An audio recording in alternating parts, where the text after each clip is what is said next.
What? What's going on, everybody? The WGC is in the building. Thank y'all for waiting on us, working out a few kinks here, but we got a symbol in the building with us. We got to assemble him first. What's up, Matt? We got to assemble him first. We got to holler at him first. What's up, Matt? Yeah. What's up, guys? Hi. So how's everybody doing this week? Big things. Doing pretty good. Chillin'. Not much happening in the world of wrestling right now, right? Yeah, not much. Not too much. Pretty slow. Yeah, I don't think there was any news this weekend. Anybody hear any news? Anything? It was pretty quiet weekend. Nah, yeah. Not too much. So No major just events or anything. this is our first time going live with it. So I'm going to introduce everybody as I see them on my screen. Y'all should see them in the same order. So as mentioned before, we have Assemble. Matt's in the building. We got Strizer Tube Wrestling. Strizer, tell them where they can follow you at. Strizer Tube Wrestling on YouTube. Check out the channel. We cover all wrestling games, big and small. All right. Next up, we got Just Brian. You want to introduce yourself where they can find you? Oh, yeah. Go ahead. That's all we needed.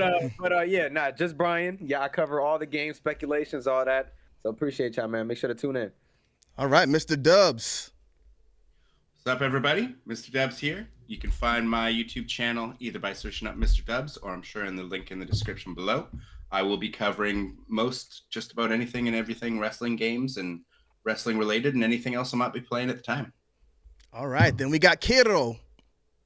Yo, so you can follow me at Kero the Goat 13 on YouTube. That's mainly where I'm at. And I do a bunch of WWE games, bunch of RPGs, any kind of video game I'm passionate about. I'm on it. So if you're interested, come and have a look. All right, and we got Unsanctioned TV. Unsanctioned TV here. You can follow us, for those of you who watch us.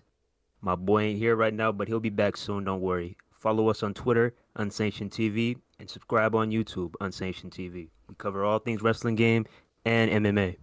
All right, and make sure y'all check out Loaded as a Beast as well. He's not with us tonight, but he's definitely doing it up. He was with us last week, so if y'all saw that episode, he got some good takes. But Assemble, Matt, I forgot to give you your proper entrance for you to introduce yourself. Leader of the new school, best in WWE 2K gaming today, absolutely.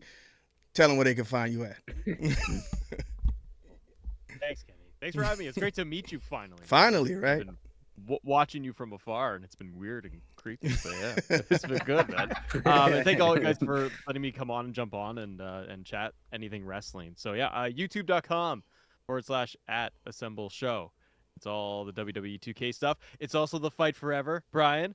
When those things exist, When Kenny. those things exist. Right, when they exist, Those right? things are there, and we might talk a little bit about that. But yeah, super excited to be able to chat. I get to talk to people. That's great. Yeah. I don't get to. Hey, welcome. Love that. I know, right? All right, so let's start with what some might call the biggest event of the weekend. Wrestle Dream just went down. What did y'all think about the It show? went down. It went down. It was kind of crazy, about an 8-hour show like Tony Khan likes to put on, but always entertaining. Did you get a chance to check it out, Matt? I did. I watched all of it that night, and then a little bit the next day to watch, Tony's 12-hour bonanza. Yeah. Overall, good. My one, I don't know if you guys would feel this way, but at least for me, so I'll watch like all of the major AEW pay-per-views, like everything they pretty much put out. My problem and I guess concern with AEW is how much they are somewhat filling these cards. Wrestle Dream felt like a little bit off balanced, where we had incredible match of the year matches going on in this thing, debuts, reveals, and it felt like 60% is a banger of a show, and then there's a lot of Dynamite matches, like what could have been a main event on Dynamite. But I'd love to know what you guys think. For me, it was just a little bit off balance, where I'm like, man, you could have cut. There's 11 matches on the card. You could have cut maybe 4 of these things, trimmed it an hour, hour and a half, and it would have been a really stellar show. I feel Tony gets a little bloated. Right, I agree. So what I say is, what was the match before FTR and Aussie Open? Y'all remember? I don't remember, but that was supposed to be like a big match between these two. Order. Yeah, me either. Nah. But like after that, 15 matches on the card. yeah, it's hard to remember, right? Hangman? Oh, was it? I think it might have been that one. But I was like, yeah, that was a really good match. Statlander. Oh, if it was, then I definitely understand why I'm about to say what I'm going to say. It feels like, you just go from this big match and then you get another match right behind it that's supposed to be a big match, but it kind of feels like the bathroom break because you just came off of this big high moment. You're like, I can't go through that ride again. Now I got to go to the bathroom, get something to drink. They don't have enough matches to kind of cool it down. They try to put so many big matches on the show, and I don't think that works. What do you think? I feel like that's. Oh, sorry. I was just gonna say it feels like those were the times for the back in the Attitude Era days where you'd throw on the random hardcore match.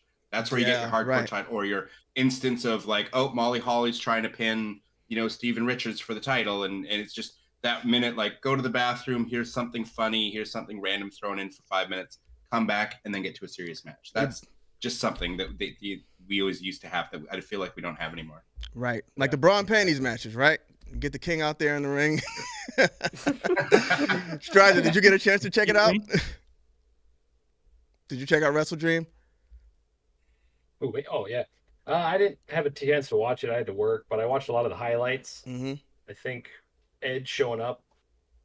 Oh, he's a guy I never thought would show up in AEW. Yeah, right. Never. I figured like he was a lifer, all his history. But in the same vein, when you get to that age, you're kind of like, you want to try something different. You want to just flip the whole script and just go off the rails. And I think it's really cool that he's there. Yeah. But I really hope he doesn't get injured because AEW has a certain style where they go a little too hard. Yeah, so I want to talk about Edge. So we definitely want to talk about Edge, but I think there's a lot there. So, Brian, did you get a chance to check out the show?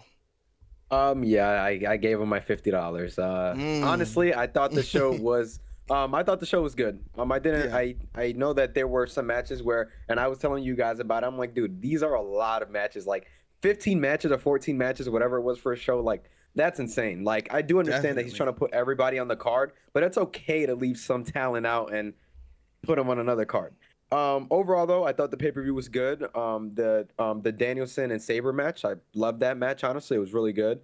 And the Christian Cage, as I know you guys know how I feel about him, I think he's doing some great, fantastic work. So I was happy to see him in that match. And then the Edge return, which we'll get more into, that was dope too. But overall, like, the pay-per-view was pretty good. Just they got to slim that down a little bit, man. And that's the habit they've had since they started. It hasn't changed. So yeah, so that's about it for me. Yeah, would you say Brian and Sabre was your match of the night?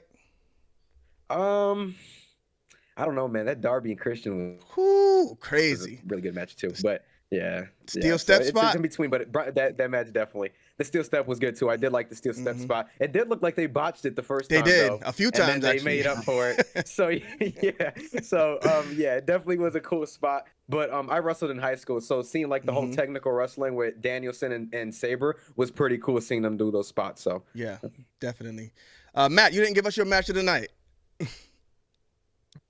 Oh, it's not match of the night. It's promo of the night, and it's Christian Cage in the press conference. He goes off on Brian Alvarez. Oh my goodness!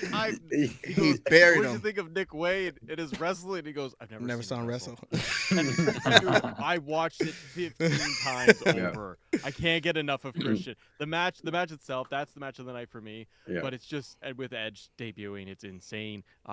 Christian is next level now for coming from the heel to just pure entertainment. Like he's found this thing, and I feel like it's a culmination of everything he has done over the years. And now we have this, so I can't wait to see what he can do with Mr. Adam. Yeah, Adam. Yeah, hilarious. I loved Christian at the press conference. I think he's doing the best work of his career as well. Omer from Real Talk Wrestling, I just did a prediction show with him. He was actually out there, and he said the name of his channel. Christian said, "What's the name of it?" I was like, "Oh no, he's gonna cook him," but then he let it ride. So yeah, I think Christian's doing some good stuff right now. So, but your match of the night? Did you have a match of the night that you liked more than everything else? For me, it was going to be the Christian Darby match. Okay, got it. It was that and the Strickland match. I think Swerve.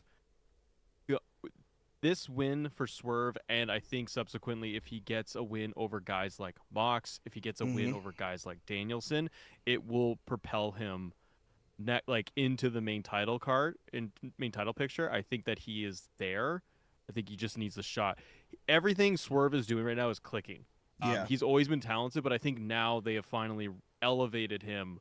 Finally, I wish Keith Lee was the same deal, but like they have elevated Swerve so much despite all of the ups and downs, right? Of everything they've done with him, with his factions before and teaming up. Now he's got a really cool thing going. So Yeah. Strickland and Christian. Yeah. All right. What about Mr. Dubs? Did you get a chance to check out the show? Oh, I definitely did. I did have a question for Matt though, because you touched on Christian in the post-fight press conference. I have a love-hate relationship with how they do the post-fight press conferences because the baby faces talk basically in a shoot. For the most part, it's like 80-20 shoot, where they're just, talking about whatever, whether it's contracts, whether it's their plans in AEW. Like it's just like an interview, like a post-fight, like you'd see at a UFC. Yeah. Whereas when you have the heel come in, whether it's MJF when he was a heel, or if it was Christian tonight, it's all just promo work, character work, and everything, which, as you said, for you was hilarious. It's just kind of jarring going from like a super awesome like interview with Adam Copeland being like, this is why I came here, this is why I did this. And then you get to like a Christian where he's just like fully in character. It's funny and I appreciate it, but I just wanted your take on what, like, have the heels totally in character, whereas the baby faces, not so much. I think I'm totally with you because it is jarring, and you get some amazing heel promos that come out of it, which can even advance stories.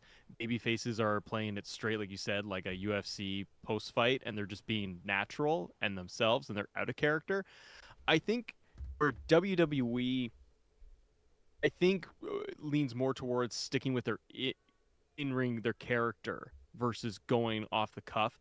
I think Tony needs to kind of pick a lane with these press conferences. Yeah. You either direct the talent to be like, look, for these conferences, we do want you guys to answer questions as honest as you can, but let's try and make sure that we're following within character storylines.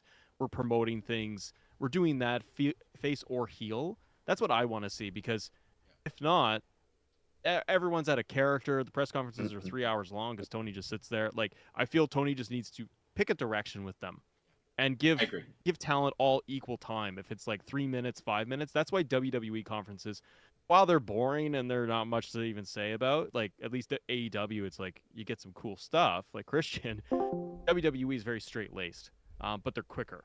So I don't know. I think Tony needs a balance. I like them in the regards that, and I've always liked this, that they felt more like a UFC post-fight press conference.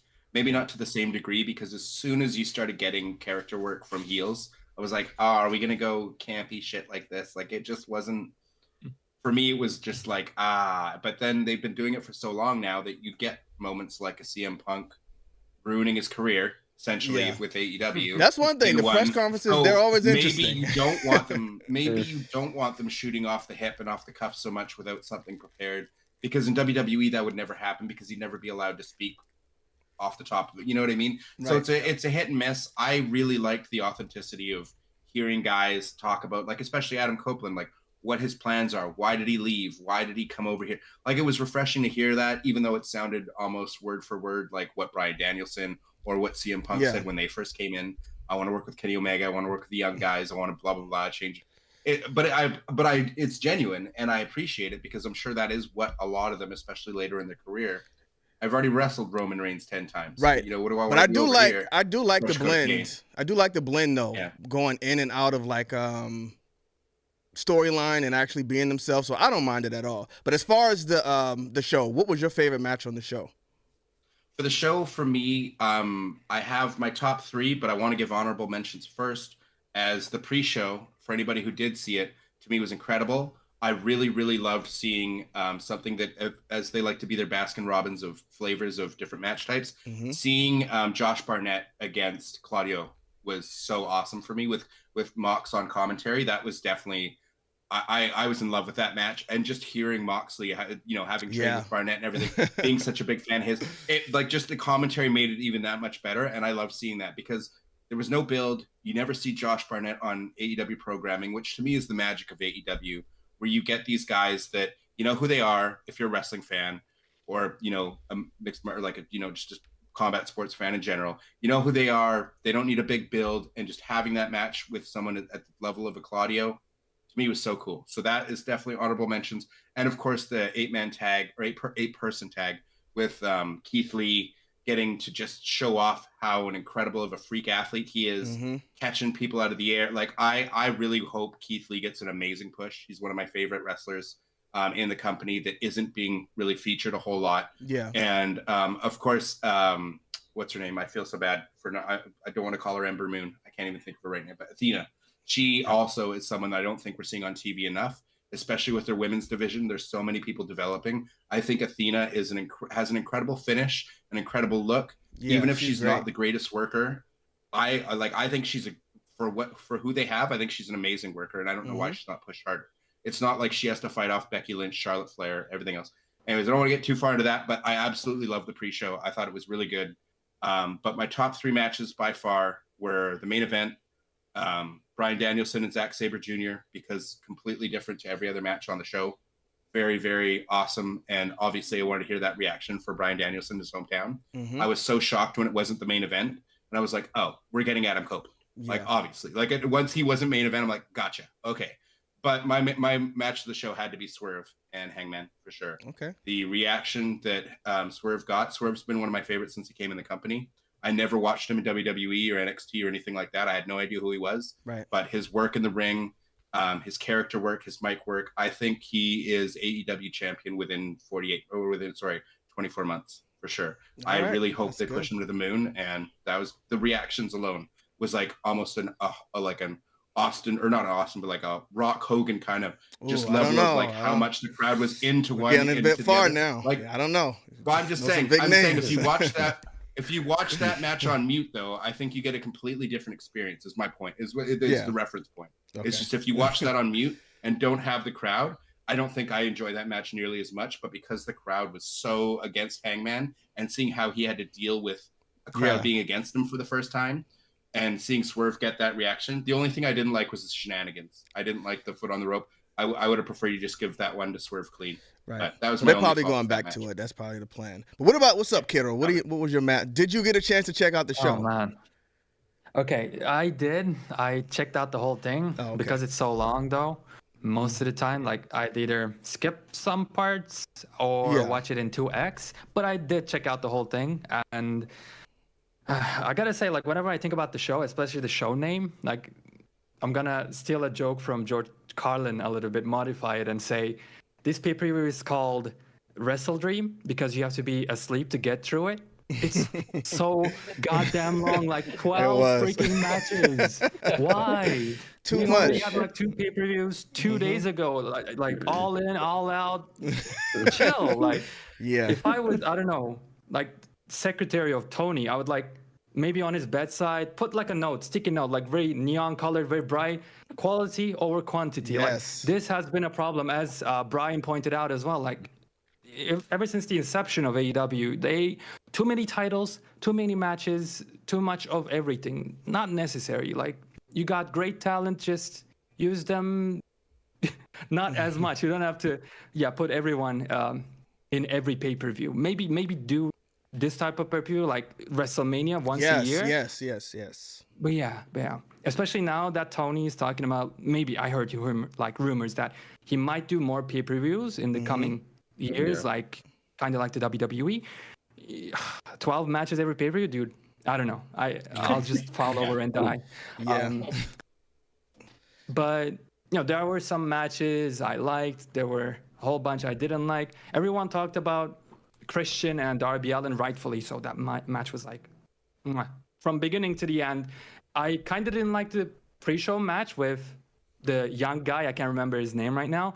Like I thought, why did they even do this match? But at the end, with everything happening, I was like, oh, now it makes sense. So Nick Wayne, yes. So that was great. But my, I guess, honorable mention, just to give a different answer than Darby Allin and Christian, is Julia Hart and Chris Statlander.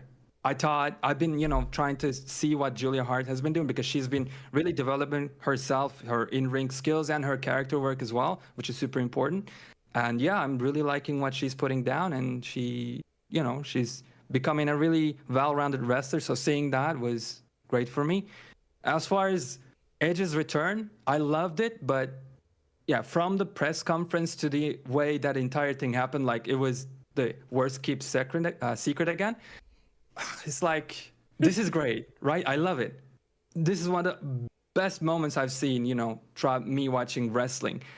But I'm scared at the same time because, like I said, it's super similar to CM Punk. Sure, he came back. He brought in tons of new viewers when he did as well. But what AEW failed to do with CM Punk and with other people, time and time again, is to keep those viewers, to keep the number, not only to keep it, but to grow it. Like, they always kind of settle back to where they were, a year or two ago. So I'm scared of that. Hopefully, as Tony Khan says, this will be a new era, and we'll see a whole bunch of substantial changes. Because if they don't do it, people will watch AEW for a month. But again, when they don't see anything, like I have many friends that go through the same exact cycle every single time. CM Punk came back, let me watch it. Now they're gonna say Edge came back, let me watch it, and then they're just gonna fall off. So hopefully they do something about that. But overall, yeah, those are my thoughts. All right, great points there. One that really stands out is the fact that he's doing these 12 match shows like pretty much every month. Like, we just had like 3 pay-per-views, it seems like, week after week after week. And I think if he had one WrestleMania style show, like maybe Double or Nothing or whatever, make that the show where you do these big matches, but you can't do that month after month. And another big problem he has is the fact that he's putting these shows on with no build. He's like, these matches are going to be great. Yeah. We don't have to worry about the build or the stories or anything. He just recently said in an interview they're doing better stories than WWE, and I think he actually believes that, but he has to put more build behind these matches for people to actually care about them. I knew that FTR and Aussie Open match was coming up, but by the time we got to that match, I was like, all right, here we go with the main event. And that match came up. I'm like, oh, we're still going. Okay, well, here we go. But as far as the show, I think Swerve Strickland and Hangman Page was really good because I had some type of investment in that match. I was like, okay, this is interesting because Hangman Page needs the win, but Swerve Strickland also needs this win. So it's going to be it would have been very telling to where they were going with Swerve Strickland if he won. But I think Hangman's story he has the chance to do like a redemption story. So I think he could have afforded the loss, but he did need it too. So I was interested to see who would actually win that match, and it was good. But my match of the night was Julia Hart versus Chris Statlander. I love what they're doing with Julia Hart right now. She's in my top 5, period. I really wanted her to win that match. She didn't come out with it, of course, but I heard she was like going on vacation or something. So it makes sense, but I just hope they don't really drop her off, because that's what they do. They'll build somebody up really good, and then they'll go off TV for the next 3 or 4 months. You never see them again. They're on Rampage or Collision or Dark or whatever. So if they really follow up with her, I think they got something good going there. Of course, Christian and Darby Allin, that match was insane. It was unfortunate that Christian couldn't pick him up for the stair spot for the few times he couldn't lift him up, because I think everything was going so it was just going so good up until that point. But I mean, he muscled him up there and made it happen. So match of the night for me, definitely Julia Hart and Chris Statlander. Julia Hart came in green and she got a "This is awesome" chant from an AEW crowd. That's impressive. I don't think Anna Jay can do that right now, and those two pretty much got on at the same time. So I love to see the progression. What about you on Sanctioned TV? Did you get a chance to check out the show? Oh yeah, for sure. Me personally, my match of the night, I would definitely have to give that to Zack Sabre Jr. versus Bryan Danielson. That match was absolutely amazing. The chat knows how long I've been asking for this match. That is the definition of a Wrestle Dream. I love that match. Also want to give a huge shout out to Swerve Strickland, Hangman Page, absolutely killed it. And of course, come on now. You know I got to mention Christian Cage versus Darby Allin. But one thing, oh my goodness, Darby Allin, please, my guy, slow down. Gotta relax. I get it. I understand. You're a risky guy. But man, do you want to continue wrestling? Or do you want to be an ER within the next 3 years permanently? Also, I would like to give a shout out to Julia Hart. Man, it's just crazy, the 360 that she made with her career, because I remember when she first came in, I was just, peeping the scene. I was like, okay, doing her little thing with the Varsity Blondes. And at that point in time, like, it wasn't really clicking with me. She looked like somebody that you would see on the sidelines at a high school football game. I'm just like, all right. But man, when she teamed up with the Dark Order, And as time started going on, I was like, oh, we got something special right here. You know, Yep. it is really something special when a wrestler really starts to get in rhythm and find their stride. It is really a beautiful thing. Mm-hmm. And to close the show, I don't know if we're talking about this right now or later on, but you know, the big surprise, absolutely loved it. We'll get to that later on. But Yeah, we're gonna get to that absolutely loved too. next, and we're gonna start with you. But I'm gonna put you on the spot, Brian. Let's go ahead and see what the chat thinks about it. You wanna holler at the chat, Brian? Yeah, what am I telling the chat? Am I asking? Am I you talking wanna about the edge pick return? out some opinions, thoughts? Okay, yeah. So I've been looking at the chat. So let's see here. So I saw here. So I seen somebody say something that really made sense, but I'm looking for it. While you're looking for it, I saw a whole bunch Go of people ahead. just simping on Julia Hart. By the way, I thought really? that In was the chat? amazing. Oh, Yeah, okay. yeah, Okay. going off. Bad 100 Yeah. emoji. All right. So Yeah. here, from Albert, I saw here he said, I think Wrestle Dream should be more of a name for a standalone pay-per-view where you have only dream matches. So I think agree, this is I think this is probably the best way that they can go about it, especially with the avenues that Tony has right now, where AEW, where he has NJPW, he has a lot of wrestlers that he can use for these type of matches and things like that. So I definitely think that you keep that as a standalone pay-per-view for the year. I don't care if it's 12, 13 matches, but they got to be dream matches, matches that you want to see. But I can't sit here and say that some of the matches yesterday, or not yesterday, on Sunday. Sunday, it was a lot of them were dream matches, but a lot of them seemed like fillers, like you guys said. I think you got to leave the fillers out for a pay-per-view like that. I think you just gotta dream matches and that's it, simply. I think that's just a pay-per-view you make for that. But yeah, I definitely agree with that thought. All right. Plus, we have Forbidden Door, so that's like what do you call it? Forbidden Door too. That's another one. They're very similar, the two, if you put them together. So that's a good thought, Kira. So I mean, at that point, I don't know what you do, honestly. I mean, you got to get rid of one, if anything. But yeah, so that is a good thought though, because Wrestle Dream I think would have been perfect for like their WrestleMania if they took that brand Wrestle Dream. I think. Yeah. Did they I use the agree. WrestleMania font on the logo? It It looked was like similar. it. I don't know. It was I similar. think it was similar. So you could have. I mean, I Yeah. thought the arena should have been built up better because it just looked like a basic gray bland arena. I think they could have took that brand and actually made this their WrestleMania show. But that's another thing. My fault to cut you off, Kenny. no, you good. That is one thing that's actually bothered me with AEW. The way they present their sets, they're all just so normal. Like even Yeah. for All In, was a huge pay-per-view. You had 80,000 people there, allegedly. And then they just had like this then they just have like this regular set. Like, dude, like this is like the biggest pay-per-view you've done for your company. Like, I don't know, and because you see WrestleMania come up with different designs all the time, and they're amazing. Like, like people look forward to seeing the set. So like when AEW comes around and it's just some normal stuff, it's like, I don't know. I mean, I'm a big fan of the Collision set, to be honest. I love the Collision set. Like seeing it live was cool. But aside from that, I'm not really a huge fan of all the other sets they've had. Brian, like if you can do the stripped down sets like WWE does, like when they did Backlash, and they've got it's very minimal, and they've been doing that. But I feel like with All In, that totally could have worked if they had all the crowd closer. The gates, the guardrails were closer, so you were kind of the crowd is just engulfing around the wrestlers. It would have been better versus just flat, straightforward stage, no frills. Like you kind of got, to me, you got to go for one or the other. You either go big like that WrestleMania look, and you really doll it up, or just cover it with fans. And that way, you just it feels grittier. It feels like more of an indie show, but on a massive scale.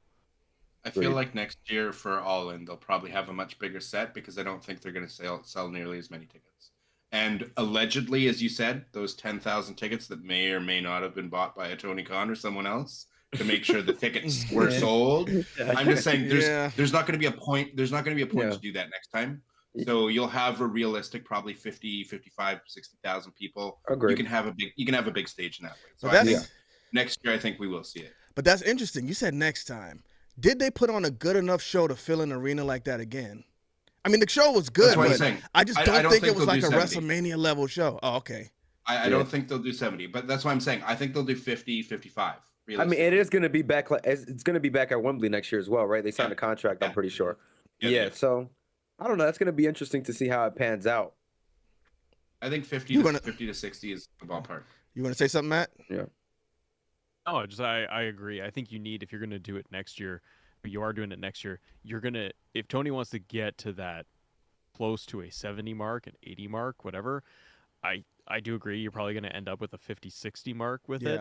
You need big names that he can grab. If it's Mercedes, if she's not already going to do some appearances there, it's a Goldberg retirement match. Like, you know what I mean? It's got to be, because everyone's looking at Forbidden Door, Wrestle Dream, All In. It's like, how many guys are out there that you haven't already showcased? Yeah.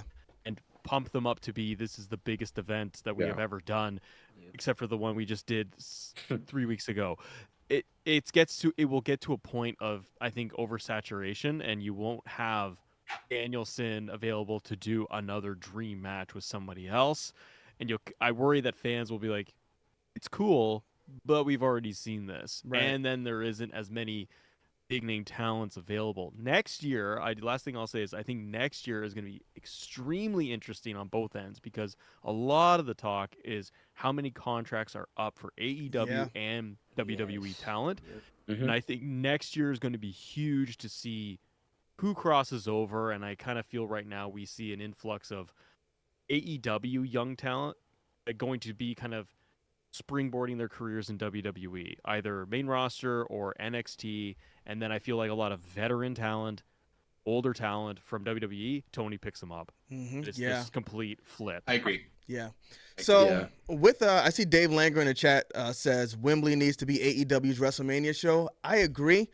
Didn't Vince like break the bank when he did the first WrestleMania? Like he went broke. I think Tony Khan needs to blow the budget on that Wembley show next year and make it look like a WrestleMania style show, WrestleMania level show. Pull in some of those names that might be expensive, like a Goldberg. I'm not a big Goldberg fan, but that's a big name, and a lot of people will catch interest with that. So I think he just needs to blow the budget and make that Wembley show their WrestleMania show. I mean, that's a long way for me to fly, but as long as you got a show that looks like that, it's important to have. So it'll catch eyes. Yeah. So what you're saying is it's up to New Japan to build a whole bunch of new talent for AEW to sign in a year or 2 years, because that seems to be the key. New Japan builds up all this talent, at least like North American and like Western talent, or European or whatever. Just those talents, like a Will Ospreay or AJ Styles. Everyone else who made a name for themselves over there, hot ticket over here, and it'll be WWE and AEW bidding for them, right? So as soon as you put that strap. That New Japan strap on like an American wrestler, it's like, oh, dollar signs here. Now you get that big contract with AEW or WWE, right? All right. Yeah, so we got a lot more to cover. So let's go ahead and jump into the elephant at Wrestle Dream, I guess we'll call it. Edge made his debut. So Edge and AEW, that's definitely going to be insane, because just look at Christian versus Darby Allin. Is Edge going to have those type of matches? Unsanctioned TV, no. What are your expectations, or what do you expect to see from Edge and AEW? And who would you like to see him feud with first? I know we know it's Luchasaurus, but who would you like to see him feud with once he actually gets going? Once he actually gets going, I would definitely like to see him go up against Kenny Omega 100%. Swerve Strickland, I think that'll be another good one. Who else? Whether it's another tag run with Christian or they're going face to face, I'd love to see that too. And also another thing that I've been noticing around the IWC, like, my goodness, have you seen the tears that have been shed lately? These past 24, 48 hours? Yes. Like, it is absolutely ridiculous. Like, I'm gonna just say this right quick. Okay, IWC, I understand that you may love WWE. I understand you may love the character Edge, but they are just, all they're doing is just going to another promotion. That's it. I saw one video where this literally somebody was crying their eyes and, oh my gosh, you're a traitor, you betrayed me. It's gonna be fine, IWC, trust me. But that's all I got to say. Yeah, I agree. Edge versus Kenny Omega is probably my number one, but I don't know, man. Kenny Omega, rough style. Can Edge take the one-winged angel? Ooh. Once he can take it once. What do you think, Kiddo? How did you feel about? Let me. I forgot. I'm after Unsanctioned TV. So I thought it was crazy when they debuted. We really knew it was coming, but like when the when we saw the car driving, you know what? Whatever. It's wrestling. You still get excited even if you know about it. And then when that music hit, I was like, oh my goodness, they got the music. I didn't know like he owned it or if it was something outside of WWE. So I mean, that kind of gave me the kid wrestling feel like I always used to get. That's one thing about AEW. They're kind of good at giving me that feeling when they do these big debuts and things like that. So I think this was a great debut. They pulled it off pretty much as good as they could have. So I'm excited to see him in AEW too, and I want to see him go up against Kenny Omega. Swerve Strickland, the young guys like that, I think is going to be good. What about you, Kero? Well, first of all, like I agree with what you say because like AEW now does a whole bunch of things wrong, but there are stuff that when they get right, they really get it right. And yeah, debuts have been one of them. And as far as what Edge or what I expect Edge to do in his run with AEW, I'm not quite sure, but it's definitely going to be very revolved around Christian. I assume it's going to be a feud and a tag team, and the whole time, whenever he takes a break from that, he's going to just try to wrestle with a young guy, like maybe a new opponent every single time he has the chance to, because I feel like Edge has a very limited time, and so he just wants to wrestle with everybody that he can potentially get in the ring with, and give them a chance to showcase their talents. Like Edge, especially out of anybody I've seen so far, really seems like wants to do that, wants to help people. And so yeah, I'm just expecting what CM Punk tried to do with a lot less toxicity. So I think I hope he's successful. I hope, as you guys say, he takes care of himself, or someone watches out for Edge. Like, okay, don't do this. This is too crazy. Somehow they stop him. I don't know. Just they're not watching out for Darby Allin or Sting, so I don't know. Those two are kind of going crazy out there. So that's very scary, for sure. But one thing you mentioned there, you did say. Oh, I'm sorry. Go ahead. It's okay. I was just gonna say, like, in general, I kind of feel thankful to Edge because, like, before he came into AEW, especially in the last couple of months, the scales were really shifting and tipping over to the favor of the WWE. Like, that's the place you definitely wanted to be, even with AEW being there. And competition is extremely important, like, in anything. And, like, you might not like AEW, but it being there, it creates competition, and it's absolutely necessary. And so Edge doing this, coming to AEW in such a way, at least in 2024, like, AEW will have a fighting chance now, and it's all pretty much thanks to Edge. So I thought that was really cool of him. Yep, it's definitely going to be a big part of their puzzle Tony Khan has to figure out. But one thing you mentioned, you said he's going to be there for a limited time. I mean, yeah, you could definitely say that, but he's full-time now. So he's going to be wrestling in AEW more than he was in WWE. Now, is he going to be wrestling or just coming and cutting promos? We don't know for sure. But the fact that he's full-time, I think that's a big deal, and that's a big get for Tony Khan. So he could be a big game changer for them. We'll see. What do you think about Edge? Go ahead. Excuse me. Do we know, like, is he here for a year, 2 years, 3 years? Is that okay? Yeah, they didn't put a time frame, but Tony Khan said he was full time, so we'll see. So, what did you think about the debut, Mr. Dubs? And who do you want to see him go up against? I loved it. I was actually, my daughter had stopped in for that Darby match and watched that with me, and she's doesn't know a lot of the wrestlers. She's 9, but she knows who Darby Allin is. She knows who Sting is. She knows their friends. She knows Andre the Giant. And she knows I like MJF and John Cena. That's about it. And where some did of the Andre characters come from? Princess Diaries. Too big. Oh, Princess Diaries. She liked that movie. She loved him in that movie. But like, that's what I mean. Like, she has a very limited. Like, she didn't know who Christian was. Didn't know who Edge was. But she was very off-put because I explained to her when she's watching in the crowd and everything, seeing Nick Wayne's mom. I was explaining this to his friend, and then when Nick Wayne hit Christian, she's like, why would his friend do that? I thought they were friends. Why would she got so upset. And I thought for sure Darby was winning that match, going hometown hero. I thought Edge was going to help him win, kind of deal. So when he didn't, we were both kind of like deflated.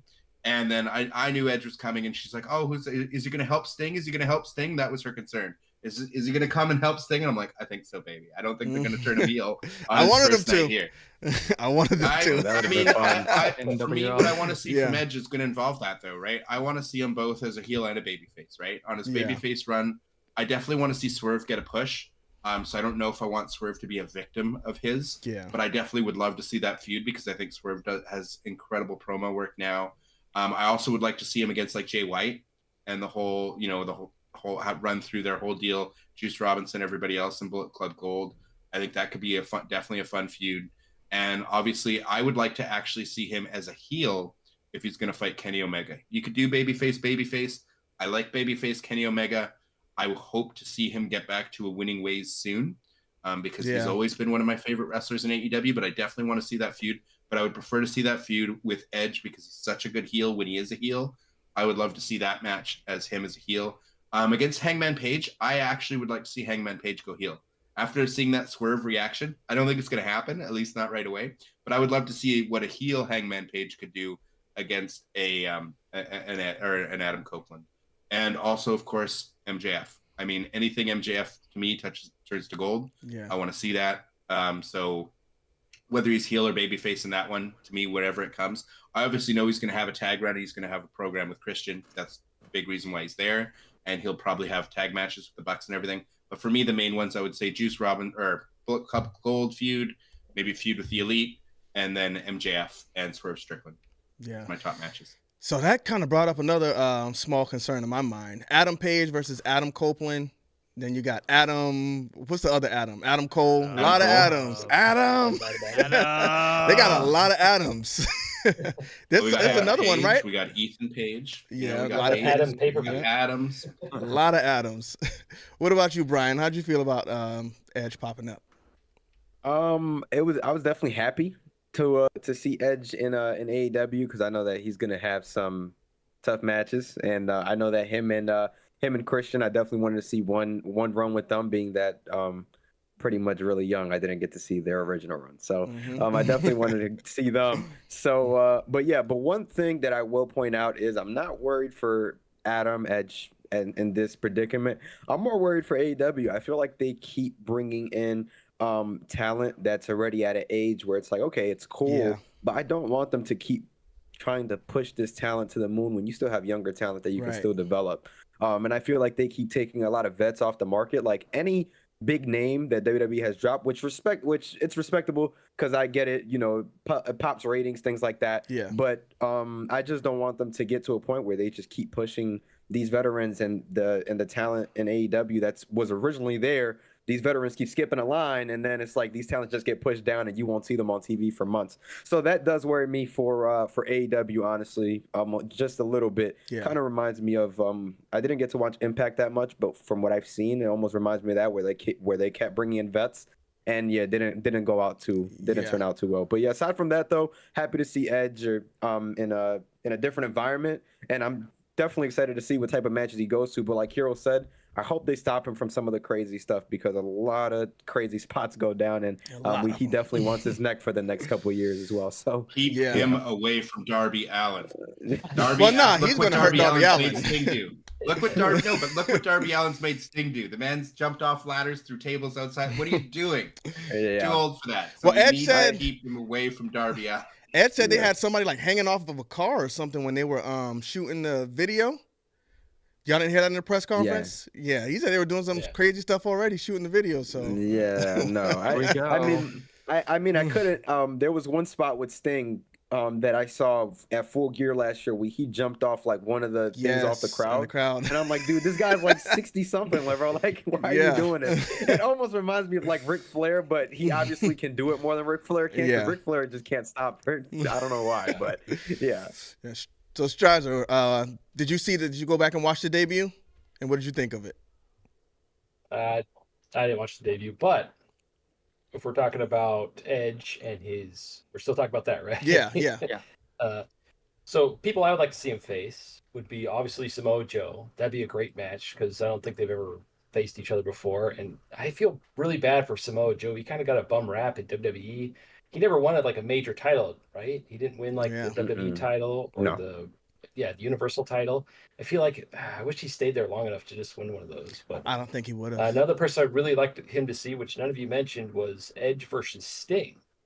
Now, I know they're both up there in age, but if you go old school and you really tell a story with the match, you don't have to do the the AEW style where it's just go, go, go, go.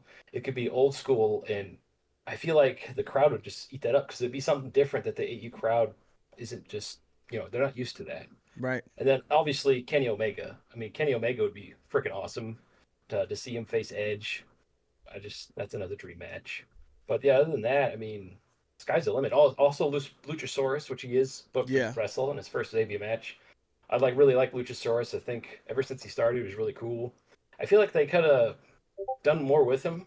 I feel like he's just kind of like on the back burner. I mean, I know he's with Christian, but I feel like they could have done more with Luchasaurus and kind of build him up to that.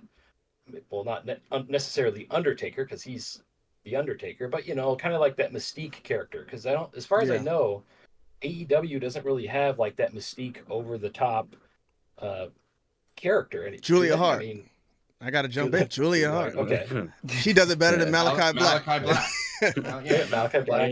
Yeah, but Julia Hart's the best. So we'll give it. I feel like none of those guys were ever really pushed to the moon, though. Like how Undertaker or Kane was. Like Luchasaurus reminds me more of Kane. He's not like on Taker's level, obviously, but that's what kind of he reminds me of, and that's what I think his ceiling could be if he gets pushed to that point. Hey, I think Kane is drastically underrated, though.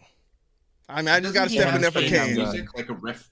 Isn't Luchasaurus' music a riff on Kane's music? Like that's the whole deal.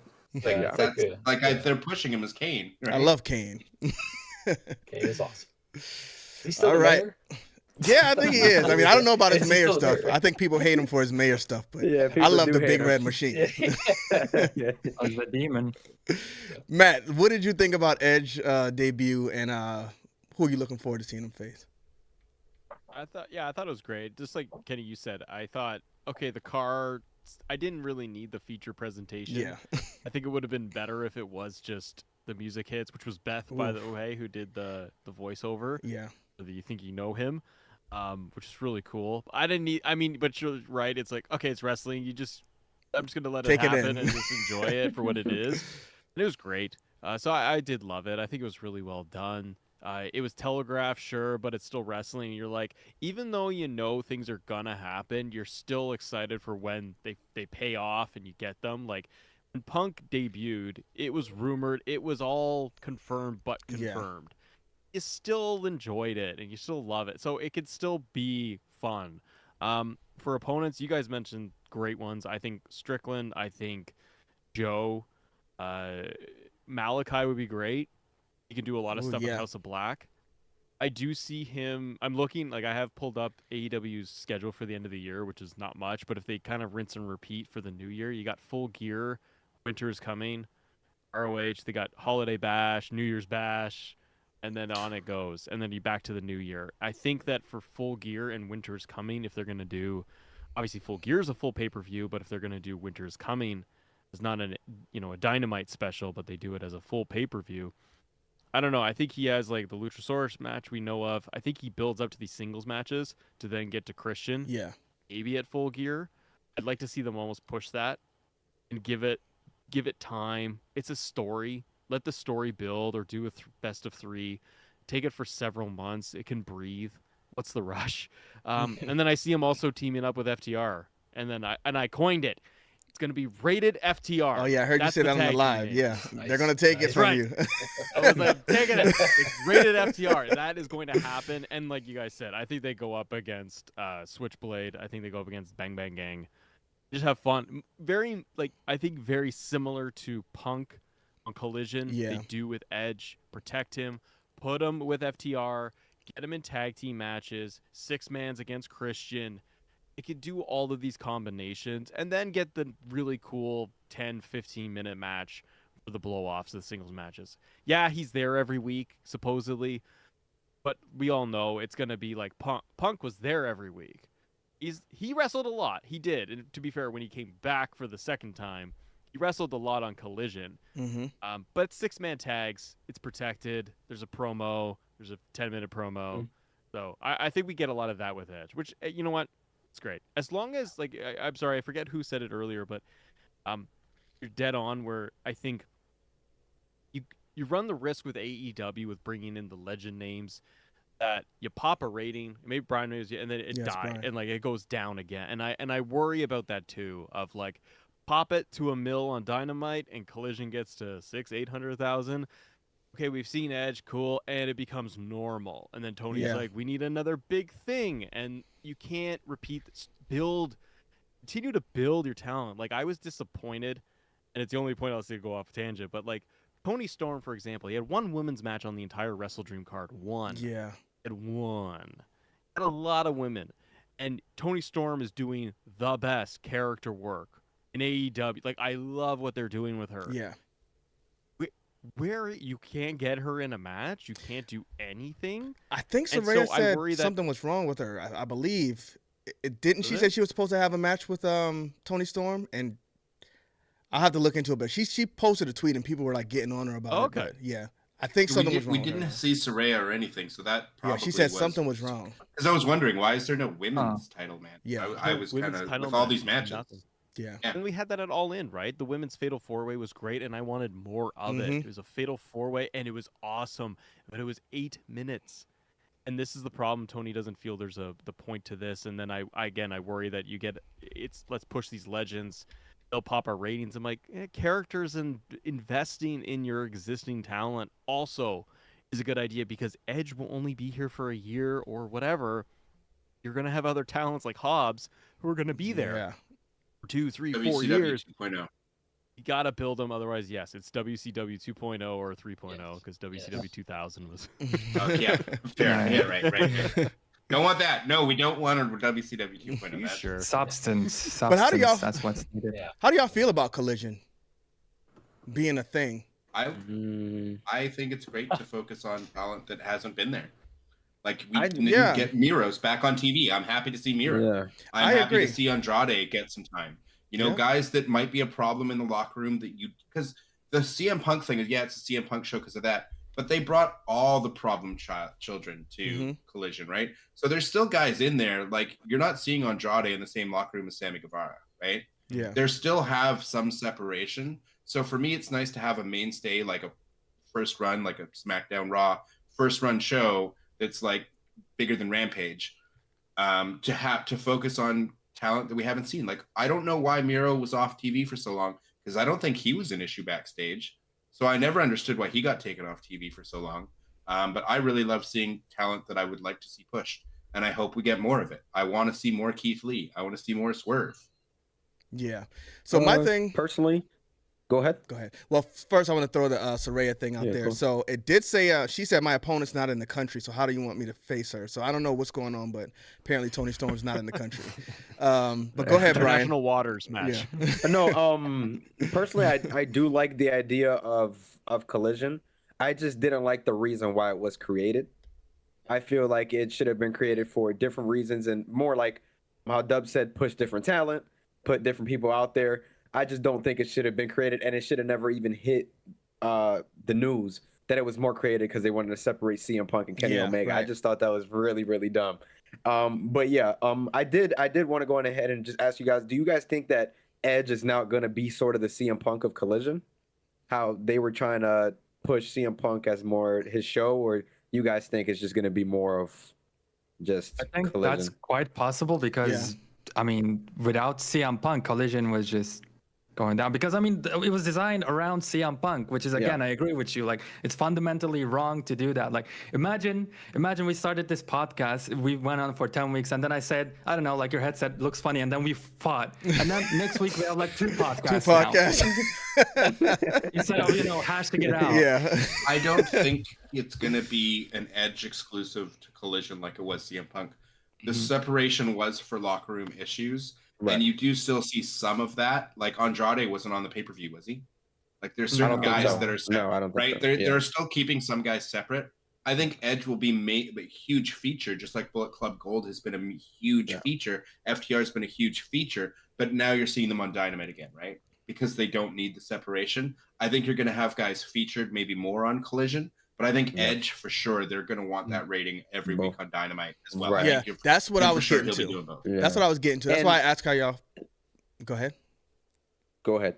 Well, that's why I was asking how y'all felt about Collision, because they're having some issues with Dynamite's ratings right now. They should be hitting at least 1 million a week. So Yeah, I think they agree. need to have if Edge is coming in and he's going to be one of your focus stars, you can't put him on just Collision. You got to have your big stars on Dynamite because they need to build up that audience. Yeah, no, I do agree. But another going back to how Dubs mentioned that there was some talent missing from Wrestle Dream and things like that. Do you guys think that there at one point you guys remember how WWE had Raw's pay-per-view and SmackDown's pay-per-view? Yeah. Do you guys think that we can maybe see that in the future where we can get AEW Collision type of branded pay-per-view, you know? But even with the streaming deal, maybe we see that because I don't think people are going to be dishing out $50 to watch two different Yeah, brands no. neither. You know that I me personally, I won't be doing it. I'll tell you that Me much. either. That But was going to be my point. yeah, I so don't think they have enough of an audience for it. yeah, I don't think they can afford the brand split.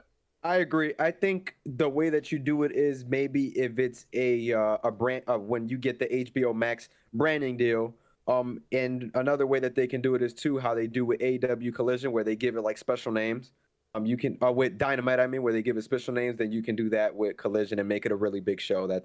But yeah, I think we can see that in the future maybe. Yeah. That way, every talent gets some time Yeah. on a pay-per-view type show. Especially if they're going to do them Guys- monthly because that gives them time to build each show.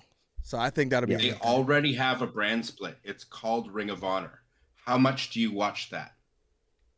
And I'm choked that I'm not seeing more. And I forgot to mention in my honorable mentions, Eddie Kingston and Shibata on the pay-per-view. Yeah. Amazing. Yeah. Yep. We don't get enough Eddie Kingston and guys that are pushed on Ring of Honor. So the last thing I'd want to see is a hard brand split because then it's just like, oh, well, you know, I want to see Claudio in a feud with, you know, Juice Robinson or whoever it is. Mhm. I just don't think I think the whole reason for the brand split was you had all of WCW, ECW at the same time.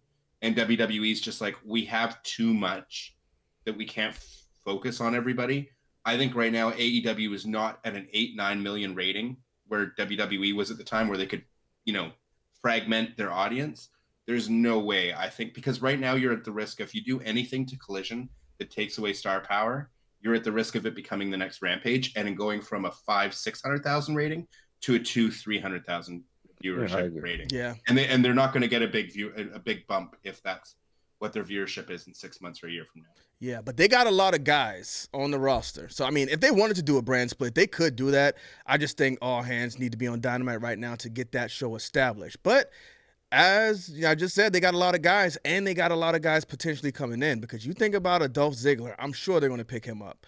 And you got a lot of other people who contracts were terminated that they're going to want to pull as well. But also, people's contracts are coming up. So we'll have a lot of back and forth here, I'm sure, in 2024. We've already seen Jade move. We've seen Edge move. Who do y'all think we will see move next year? If you think maybe take one or two, maybe even three wrestlers, who do you think is going to make that jump? We'll start with Matt. Damn it. You want to start with Unsanctioned TV? We can go either way. Pass, because I'm thinking, I'm like, Okay. who's contract? Okay, pass. Unsanctioned TV, what do you think? Well, on the AEW side, making the jump from AEW to WWE, I'm 100% being serious, brutally honest. I think that Ricky Starks will be in WWE. I think Wardlow will be in WWE. And going from WWE to AEW, I mean, it's a long shot, but you never know. Could we possibly be seeing, I don't know, maybe Drew McIntyre, maybe Sheamus? Who knows? You know what? That's a good list. I agree with you 100% on AEW. Wardlow's gone. Ricky Starks is gone. If Will Hobbs has a contract coming up, he's gone.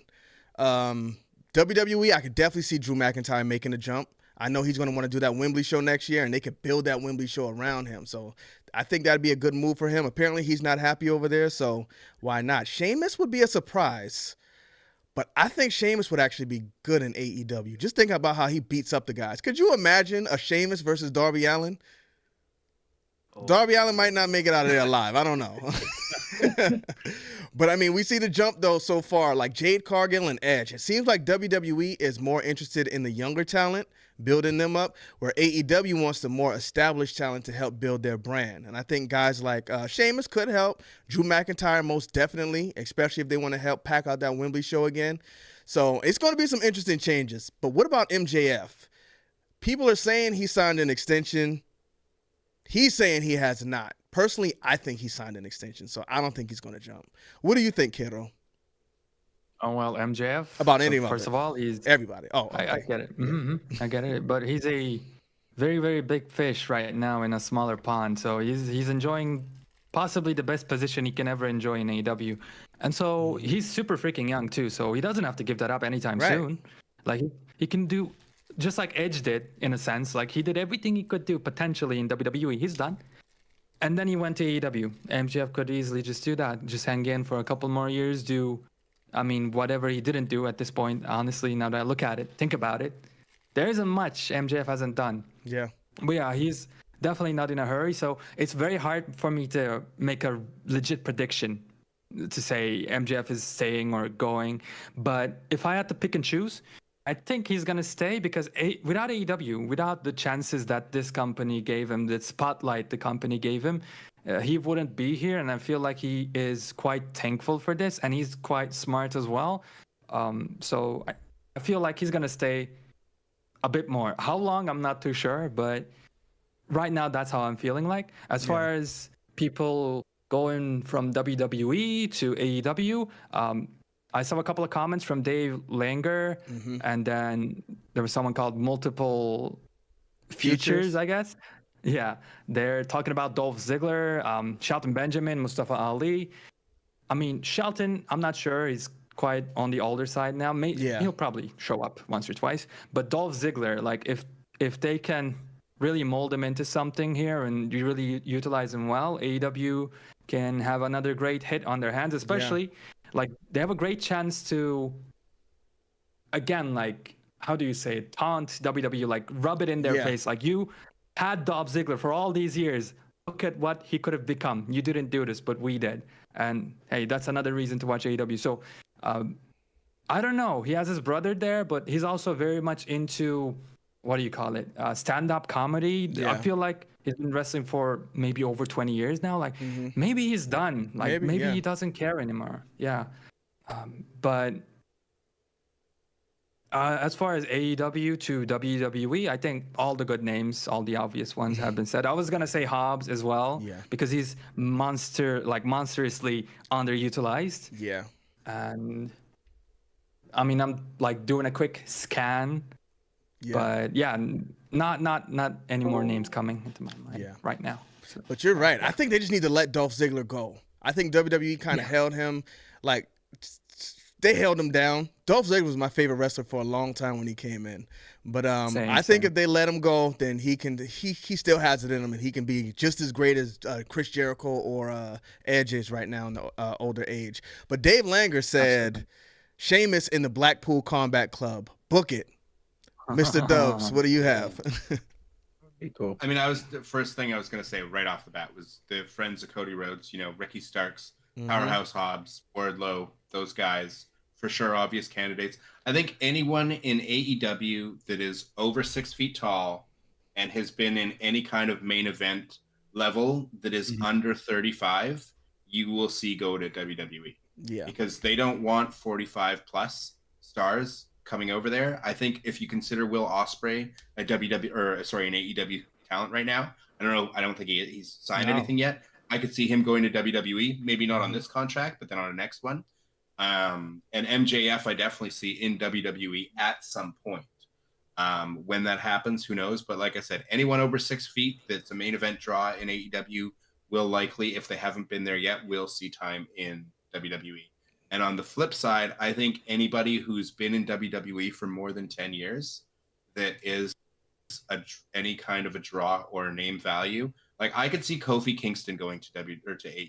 Ooh. I could see something like that, like an Xavier Woods or Kofi Kingston. I definitely see Ricochet going to AEW at some point. I 100% think he's going because they're not using like they used him against Jake Paul, and I thought that was a great match. But I think Shinsuke Nakamura, I could see staying in WWE till he retires. I agree. But I wouldn't be surprised if he signed for a couple years to end his career in AEW just because of the relationship with New Japan, getting to do that kind of thing.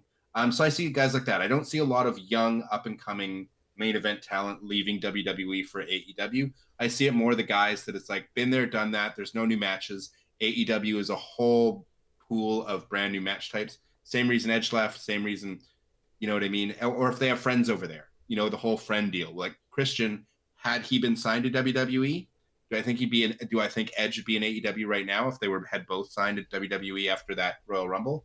I don't think so. I don't think so. I think a big reason he's come over is, yes, the new matches, but I think he wants to end his career with his buddy, right? Yeah. So I think you're going to get a lot of those, like Randy Orton, I see as a lifer in WWE, but who knows? Like if WWE is just like, you know what? You're at this point, you can be a hand backstage, maybe, you know, book some matches and whatever, be a producer. And he says, you know what? AEW is offering me $5 million for 2 years, $5 million a year for 2 years.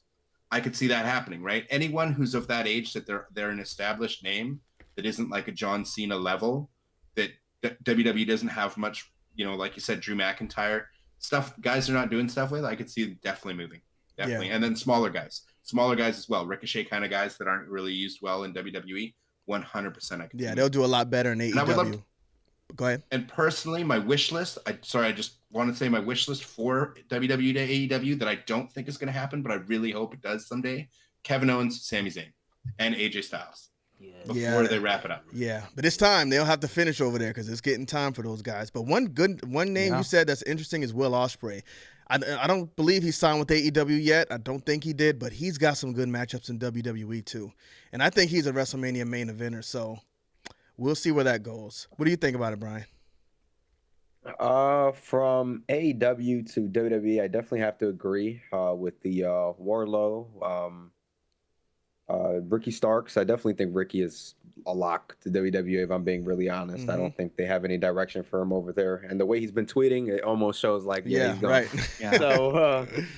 So from AEW to WWE, I don't really have too much there aside from what you guys said. I mean, MJF, I think he's going to be in AEW for a couple more years at least. I think MJF also loves the freedom that he has in AEW, because I don't think he would be as big as he is if he didn't have the freedom that AEW gives him. So I definitely think that he would be more like of a Miz guy in WWE.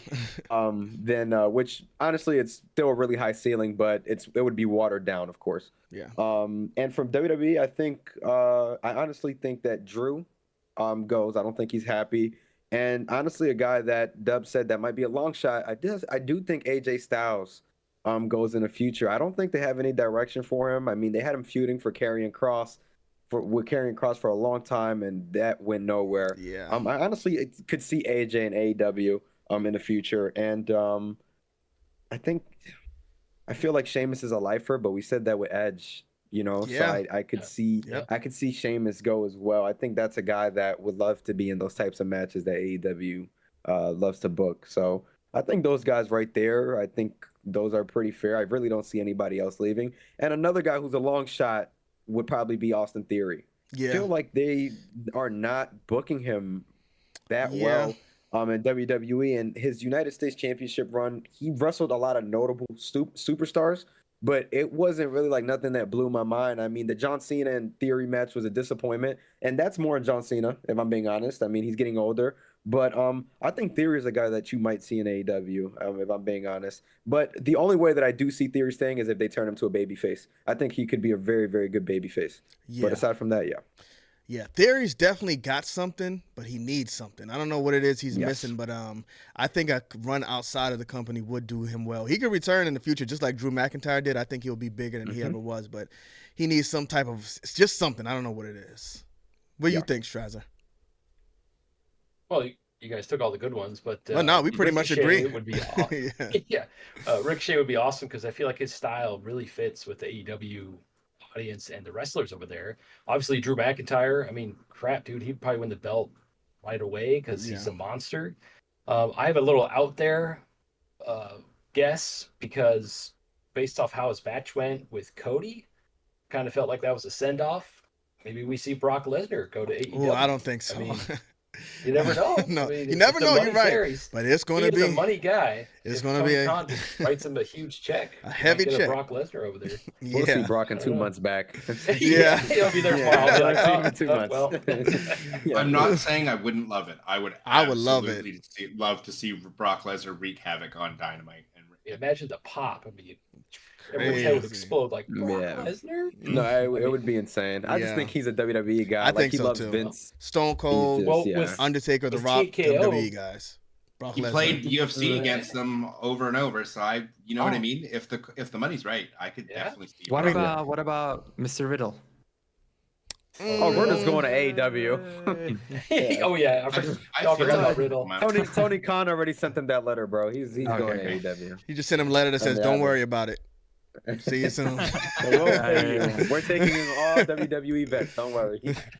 What do you think, How Matt? old is Riddle? I think he's like 30, 35. Yeah. Yeah, He's still something young. like that. He's in his mid-30s. He's still young. Still could go. Yeah. Just can never get behind the bro movement, if I'm being honest. Yeah, But, me too. That's my thing.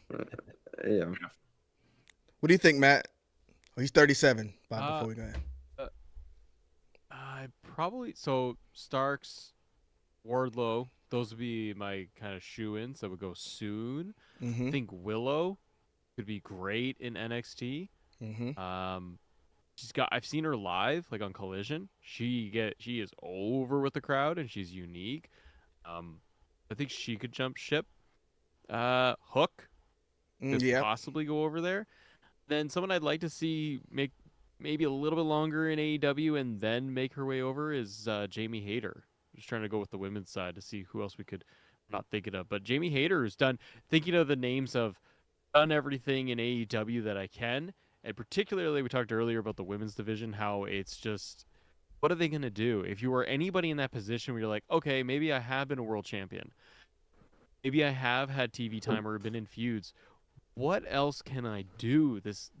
Tony's giving us 8 to 10 minutes per week on Dynamite, one match on a pay-per-view. If you are not at the tippy top, you're not getting that one match. Right. Versus WWE or Impact, who does a great job with their women's division. You could go anywhere else. If you go to WWE, you could be on NXT, Raw, SmackDown, and probably, it's not perfect, but you probably could get a storyline and be regularly featured versus what you are now. So I think someone like Jamie Hayter could come in, give her one more run after she comes back, and I think she then needs to bounce. Yeah. She could probably tear it up in NXT really quick, get to main roster, fight Jade, fight Charlotte, fight Bayley, have fun. Right. Is Blair Davenport still in WWE? She's in NXT. Oh, she's in NXT. She just wrestled at Fastlane. And those two are like best friends, right? Not Fastlane, I'm tripping, but the last pay-per-view. Yeah, Takeover. Yeah. we know you. Yeah. Wait, I was like, what? Yeah. So yeah, Jamie Hayter might make that jump. Is she still injured? Do we know? Probably. Cause I don't know. She gotta, just disappeared. Yeah. Wait, who are we speaking on? Jamie Hayter. Oh, Jamie is still injured from the Okay. reports that I'm hearing, yes. Yeah. That's what she was supposed to be in one of the key. She was supposed to be the women's title match at All In, right? So, I mean, that was their hope, anyways. So I'm pretty sure she's going to have a really big return when she comes back, and I think she beats Saraya for that title. Yeah, I think they'll put the title back on her as well. But I do agree though with Matt. I think she can really strap a rocket on her and she can go to the moon in Send it to the WWE, moon, just right. like Jade.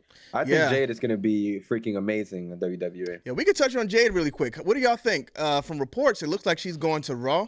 Hopefully right now, before she debuts, they got her down in Florida getting that extra seasoning on her, which is not going to be too hard in WWE because we know they do have like the limited move set. It's really selling, getting your few moves over, and just that presentation. She definitely has the presentation down pat.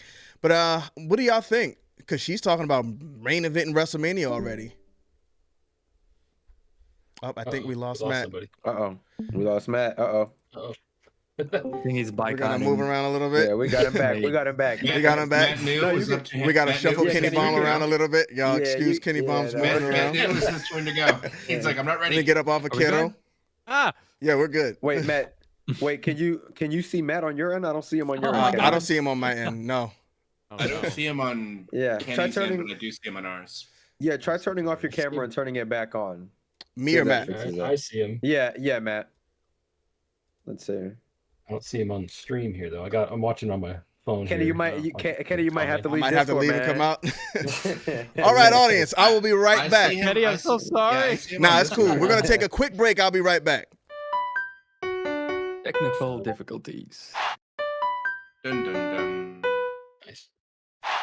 See, now I lost Assemble's camera. I'm right here. You lost it.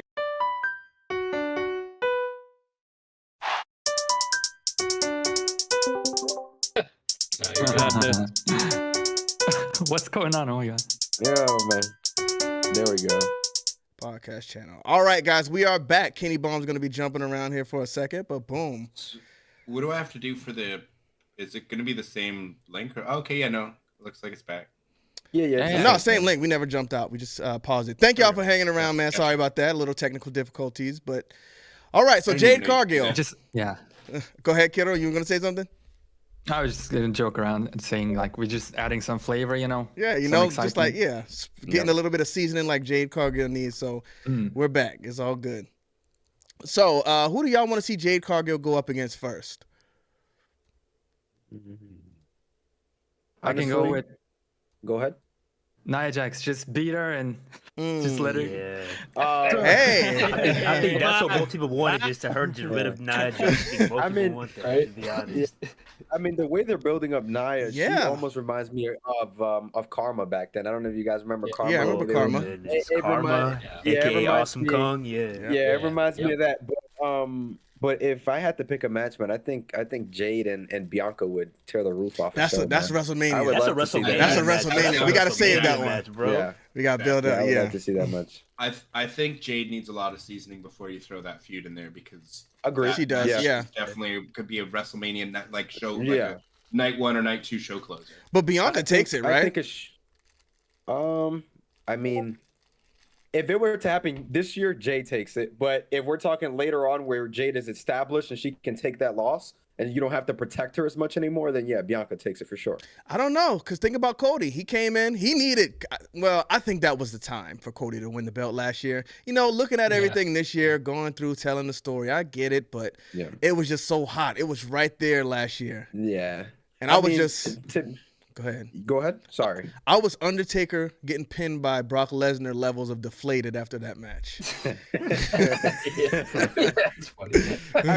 I mean, to be honest though, it seems like WWE just refuses to strike when the iron's hot, man. Yeah. I just think they love to make the people wait, but it's like, okay, at what point do you stop that? I mean, I get it though, but then it's like some people, some people lost interest after Cody lost at WrestleMania, and then there's some people that are sticking around, like me. I'm just waiting till he freaking wins the title at this point. But yeah. Yeah, I think that's the problem. Though. They don't want to strike when the iron's hot because if Jade comes in right now and just bulldozes everybody, then you got your AEW superstar who came and knocked down the WWE superstars. They're going to want her to get knocked down, and they're going to want to build her up themselves like we made Jade Cargill. So I don't think she comes in and just takes Bianca in the first round. And Bianca's a star right now. She is getting older. I mean, she seems like really young, but I think she's like 34 or something. Yeah, she's around that 34, 35. I think now they How got old is Jade? Jade is 32. Yeah, she's around that age as well. But so you don't think so Jade going to Raw, you don't think that she goes on ahead, maybe wins the Women's Rumble, goes to WrestleMania? Because at the end of the day, I get what you're saying with they want to knock her down and then bring her up. But then it's like, what example are you setting for the other AEW talent? Yeah.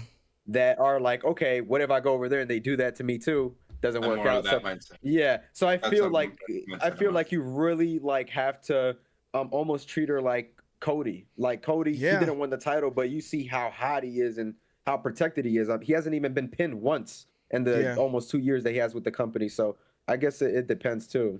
But I think that's exactly what they're going to do. They kind of did that with Cody too, right? Wasn't him and Seth Rollins going 50-50 when he first came back in?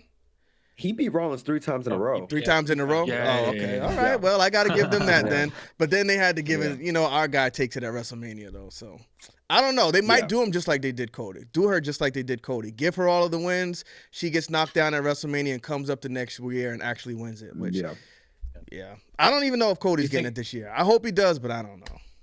I mean, honestly, it scares me because I feel like Roman is so close to the Hulk Hogan record that they might just mess that's what I'm around and thinking. just have him have Yeah. it. Yeah, They love those numbers. They love it more than anything else. Yeah. And I mean- honestly, the Rock Yeah. dangling here. Always maybe Roman and Rock. Maybe this is the match we want. Okay, we'll throw Cody in there because the Rock can't do it again. That just seems like where they want to go to the Rock, but if they can't, it's like Cody's our backup, but we're not having to beat Roman before the Rock's there. It doesn't need that match doesn't need a title though. Yeah. I don't think they want Roman losing before he Exactly, fights the Rock, though. I just don't think they want him beaten until the Rock has that match. Because my thing is, you do Roman versus the Rock for the title. It's pretty much predictable who's winning that match. Now you have Roman versus the Rock with no title. You're like, okay, anybody could come up here. Mm-hmm. I just think the title makes it too predictable because you're not gonna have Roman lose the title to a part-timer unless it's Brock Lesnar, which is not going to happen. Hey, but you're not going to have The Rock win the title. Didn't The Rock he won the title against? Yeah, yeah, but that was like years ago. Like The Rock can still go. And what they he ripped his hamstring or something too. Yeah, and like what they wanted to set up was the John Cena and The Rock match, but more at stake. I just don't think that you have The Rock win the title at 53, 54 years old. I don't think he's winning. I wouldn't count it out, I just though. don't think they're going to beat Roman until they fight. If they can do it this year, because he would lose too much momentum. I think you do it this year if it could happen this year, and then you have him lose the title, and then whatever. What do you think, Matt? Yeah, does Cody take it? Pretty much with you guys. If Rock comes in, I'm like Brian. If Rock comes in, I think you could get Cody to take the title at the Rumble because it's in a stadium show. The winner of the Rumble could be for the world title, like a Gunther or somebody else or Punk or whatever. And that way you don't have title on the line for Rock and Roman. It doesn't need it. Also, the fans would just it would almost be like, whoa, and then boom, here's The Rock. Like, you'd almost forget about the belt because everyone would just fixate on, but The Rock is here and it's Tribal Chief warfare, whatever. Agreed. Yeah. So I think it would be a very quick transition of fans going, there's so much happening, you almost forget the fact that title is gone, Cody got it. The bigger story is this is the main event of night 2. And Cody is the question because we all talk about how Cody will win. Cody's going to win the belt. He's going to beat Roman. From whatever, any wrestling website, anybody, that's always the prediction. And nobody ever talks about who Cody will face after he gets the belt. You're right. Who does he fight? And do they run into the problem of you waited and waited and waited and waited and teased to the point and you finally gave it to him and everyone goes, yeah, all right. Get what's next? I mean, he's cold. And then he's cold.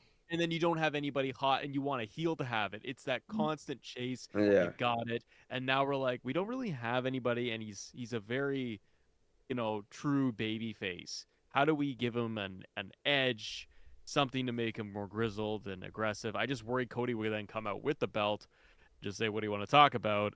Insert heel. Yeah. And I then feud 3 months and repeat. You know what I mean? Daniel Bryan got his moment, and then he faced Kane as his big feud, and then he got injured. Hey, very memorable feud though. I mean, like he won, but I love Kane, moment, so maybe that's why. And then it was, just like. I agree. But I mean, that's happened a lot. Like Seth has done that too. I always feel with Seth, like I like Seth a lot, but I also feel Seth is somebody that I want to see go bye-bye for a bit. I want to miss Seth. Yeah. So when I get him back, it's hyped.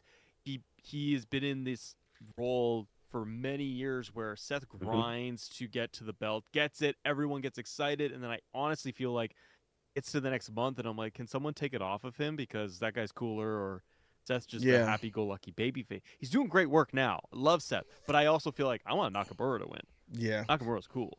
Nakamura is cool. Yeah. I mean, but I think for a big program for Cody, if he does win the title, I'm hearing Randy Orton creative discussions. You bring Randy back as a heel. I mean, he's still gonna get a pop heel or not. He's been around long enough, and that's a feud that I've been waiting to see. Randy Orton versus Cody Rhodes. I think that would be dope, especially while Randy can still do it. Because I think Randy's getting almost to that point where he's almost out of here. And back, Matt, to what you said about the Rumble, I think one way where you have Roman not lose it so clean and not lose that much momentum, you have the Bloodline interfere, and then you have The Rock come and knock out the Bloodline. Cody wins. Happy story, and that's it. And then And to finish yours, you could finish you off. That's nasty. But you could have Randy come back at the Rumble, win the Rumble. So the Rumble ends up that's way overbooked for everything, but that's so many distractions almost in one where it's like Randy can now fight Cody for the belt. Roman is off with Rock doing that. Yeah. And Hold on. Randy doesn't need to win the Rumble. He can just go after Cody, and he needs to do that because we still have CM Punk most likely coming and returning. Please, no. Oh, He yeah. can win the Rumble. I'm not a I CM don't know Punk what he's guy. gonna do though. WrestleMania might be stacked this year, man. It might. I'm going. I Regardless definitely of The Rock gotta go. coming back, It's gonna be great. can you guys honestly see at this point for how long he's been champion, Roman losing the title anywhere outside of WrestleMania? I don't see it. Because I can't. No, I mean, we can only be so excited, but it would be honestly a shocker to see him lose. I feel like the reaction that Roman would get losing outside of WrestleMania would be anything greater than him losing at WrestleMania, if I'm being honest. Because any WrestleMania, that's where we expect him to lose the title at this point. I think Royal Rumble could really add that, like, okay, that was good. And like Matt highlighted, it is a stadium show. I can see it happening. You're gonna get a reaction. So I think it So can. you said he's going to lose then at the greatest Royal Rumble, right? Not the Royal Rumble. Not the greatest. Saudi Arabia gets it. The greatest. 70 As they always do. men in Yeah. the Rumble. We got 100 people in the match this time. That's right. What if the WrestleMania main event is a triple threat, and they just have Cody, Rock, and Roman all face each other? I don't like I triple don't think threats. it would happen. Yeah, I Vince don't think. wouldn't like that idea. I Yeah. feel like he would go CM for the Punk. one. I don't like man. triple threats because one Legacy guy's always versus somewhere legacy. just hiding while two guys are fighting. Then the other guy comes in, somebody else goes to hide. Yeah, no. That's Triple the threat CM won't Punk wanted happen. that so bad. The Rock and Roman Reigns match is too big to throw a third person in there. Yeah. Cody It's waving just in the like John background, Cena and The Rock. remember me? Yeah, remember, yeah. So I Cody's think like, I have a story to finish. Like, shut up, Cody. Let me finish the Sami story. Zayn runs in. Hey guys, don't worry, I'm here too. all right, guys, we got a few more minutes here. I don't want to hold you guys for too long, especially Matt since he's been so kind to join us. So we got to get into AEW Fight Forever for a minute. I mean, we could go through this one really quick. We got some DLC on what, Friday? It came out Friday, Yeah, Thursday? Was it? Thursday, yeah. Like, Thursday. Matt doesn't even All know. right, so I got a question for you guys. It came out. It was there. So we can, Oh, there's DLC. so we can talk about it, but I just want to ask everybody one question first. Matt, did you download it or did you play it? No, I did not. Strizer, not did do you? That, Kenny. Did you download it or did you play it? Strizer? yes, I You downloaded did? it, played it, Okay. and then I just did a CPU match for the video, and that was it. Okay. Brian, did you download or play it? That would require me to buy the DLC. So. Oh, you didn't buy it. Okay. Mr. Dubs, did you download it? Did you play it?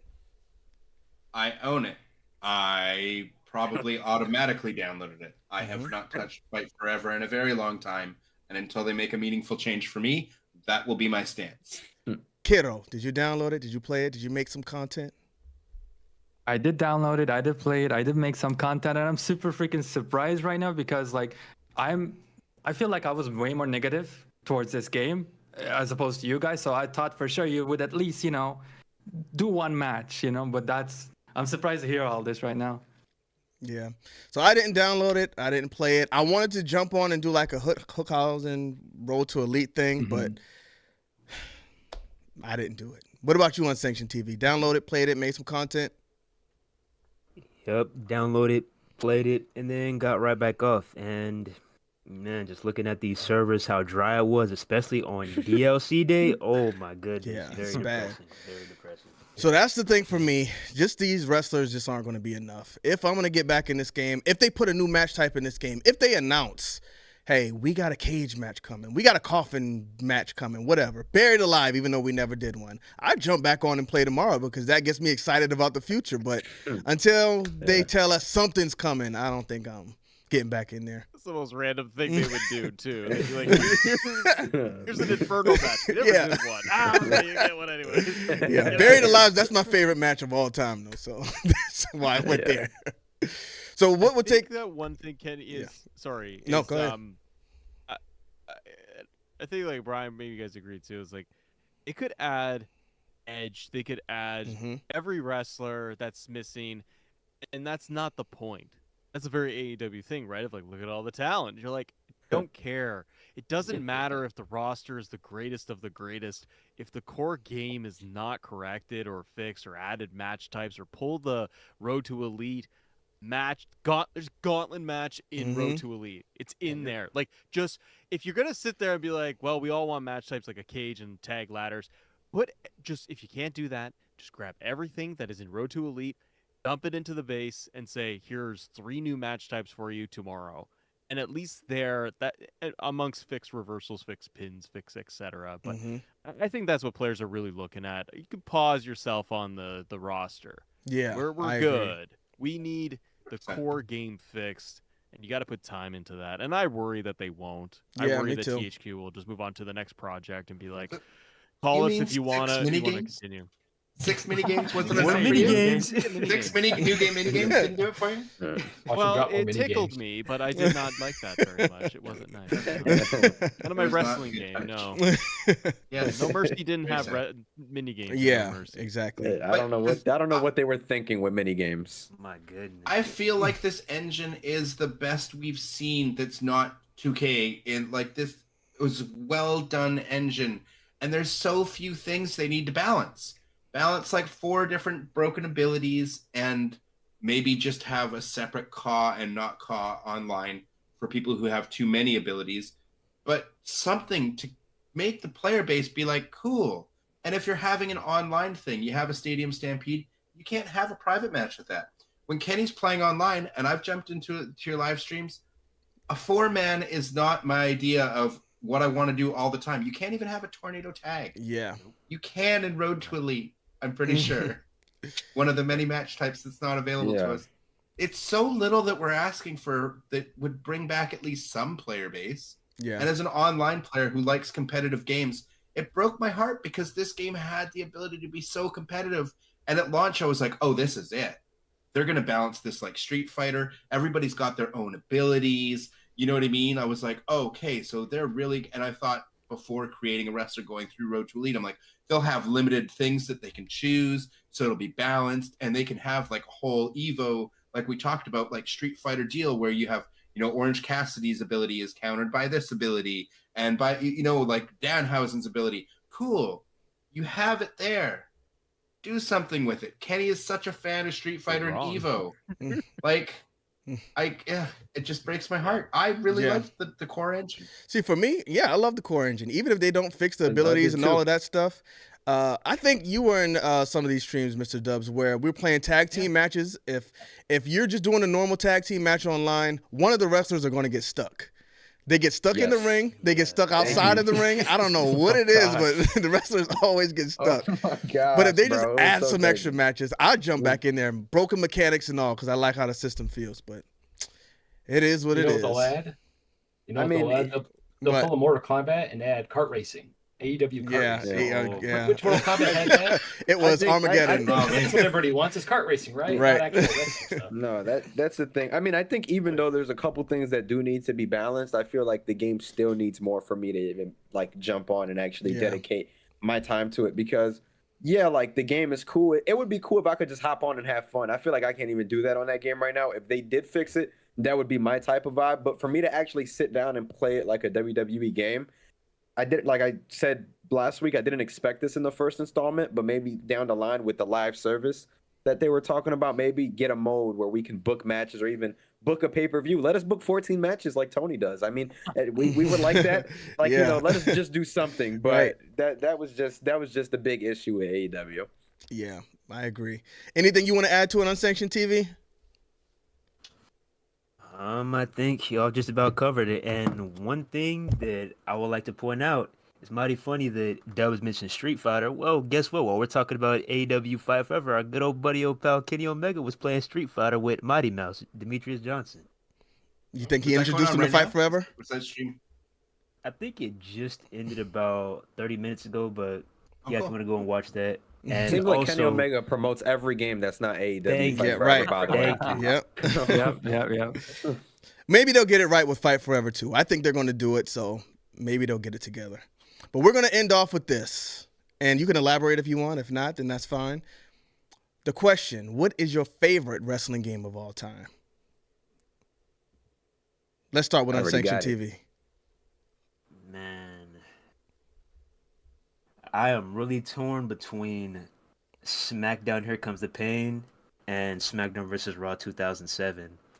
I am really torn, but Top three. Go top three. okay, top three. All right.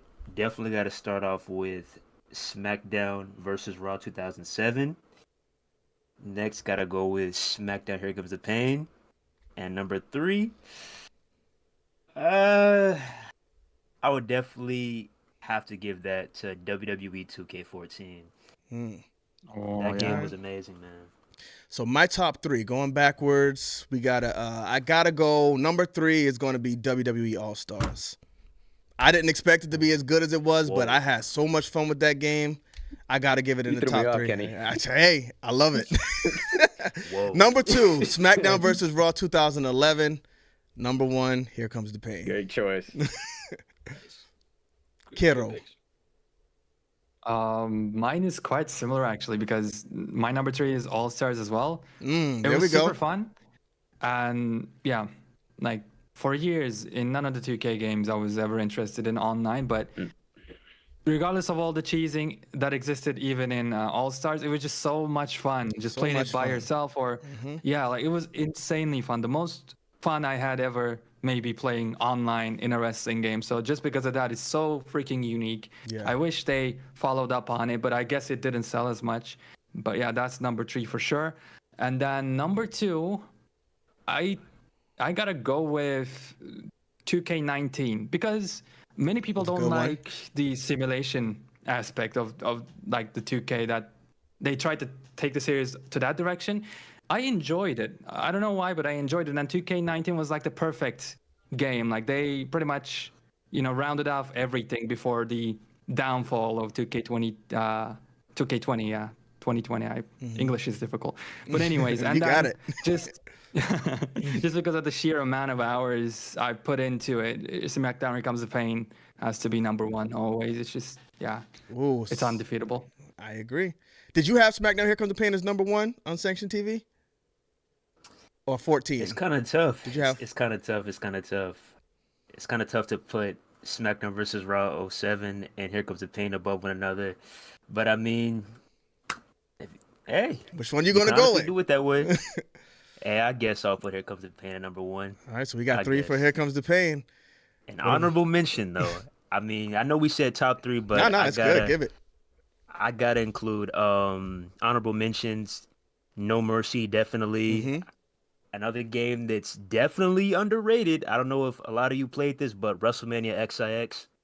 Oh yeah, Definitely that one for too. sure. Day of Reckoning. Those GameCube games, don't sleep. Beautiful. Yeah, some of the best. Especially their career mode. Oh my god. Definitely. All right, what about you, Mr. Dubs? For me, I have to go just based on amount of time played and just sheer enjoyment growing up playing them. I'd say number three would be more most recently favorite would be 2K13 or sorry 14. Yep. The last iteration of like the good engine and stuff before they switched everything up for 15 and stripped everything. It was a great game, had a great roster, story mode was fun, everything about community creations was there. It was for me a great iteration of the 2K of what we have now. But number two for me, growing up with them, would definitely be the Fire Pro series. I've played all of them from Super Nintendo versions like SFP, WXP, Premium, all the bells and whistles, all the way through like Fire Pro G on the PlayStation, Dreamcast versions through emulators, all the way to the current iterations of it today. I did so much with that game growing up, making animations with Super Nintendo emulators and stuff. So that series had a really huge impact on me, and that grapple system was incredible. Learning it and being able to play just against friends who played it on an SNES emulator, like peer-to-peer, connecting via IPs and stuff, and learning little bugs like if you press the start button and like when you're trying to kick out of a submission or a pin and then unpause it, it counts all those inputs so you get out every time. My buddy's like, stop pausing it, you're cheating. Just finding like cheeses like that in games when I was like 10, 12 years old, like so much fun. But my number one, obviously most time spent as a kid growing up, was the Aki series. All the way from World Tour, playing first time when I was in grade 7 at my friend's house every day after school, all the way through getting my own copy of Revenge and then WrestleMania 2000 and No Mercy. I spent so much time as a kid and with friends in the neighborhood playing that game, lending it out, going to sleepovers and stuff. I just grew up on those games, and then sadly I bought an Xbox and was shelved. Oh, raw. Good wrestling games. From Yeah, I was with you. I was with you. GameCube, That so I struggle. didn't get the good wrestling game. See, my brother had a got GameCube.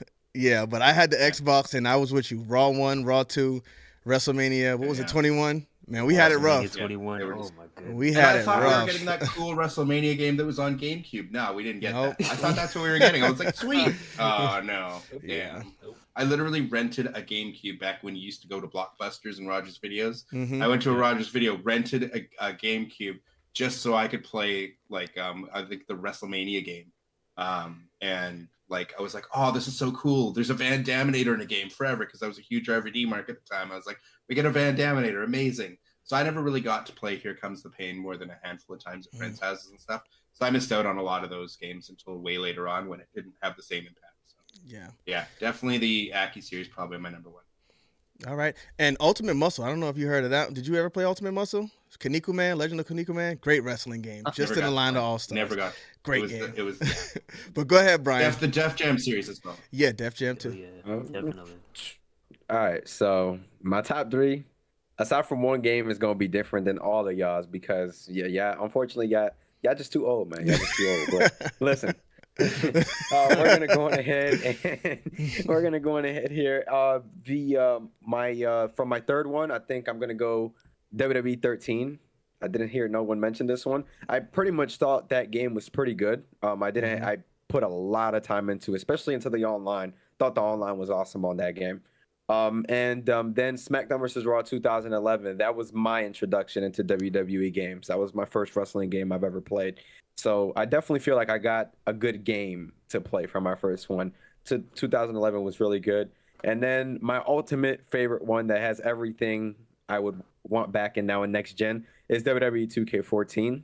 I thought WWE 13 like had really good stuff going on, and they just followed up in 14 and just took that one. They just did crazy stuff with it. They added everything. So I think those are my top 3 right now, and I don't think any of the games, maybe 19 was one that was the closest to it, but aside from 19, no WWE game has touched those games for sure. Yeah. What was the first game you played? It was 2011. SmackDown vs. Raw 2011. Okay. Well, you started off with the Go ahead.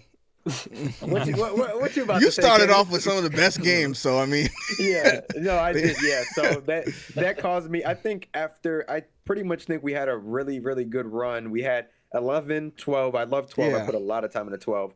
13, 14, and then 15 was when everything just started to go down. But that 4-game run right there, I think that's a great run, especially for video games, because it's hard to consistently put out a good game nowadays.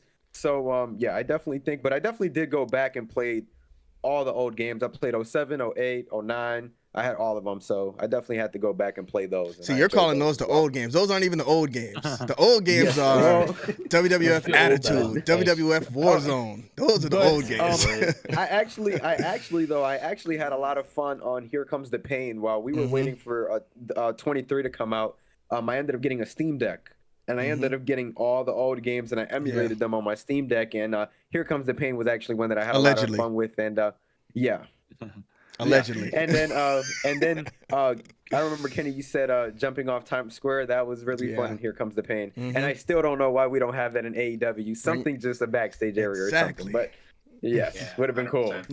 But one thing I want to point out before we continue, Nathan Rose said AEW Fight Forever is awesome because of the mini games. So you got to think about it. A lot of people, the loud audience, don't want the mini games. They kind of crap on them, but there's that silent, I don't know if it's the minority or majority of people who actually do appreciate them.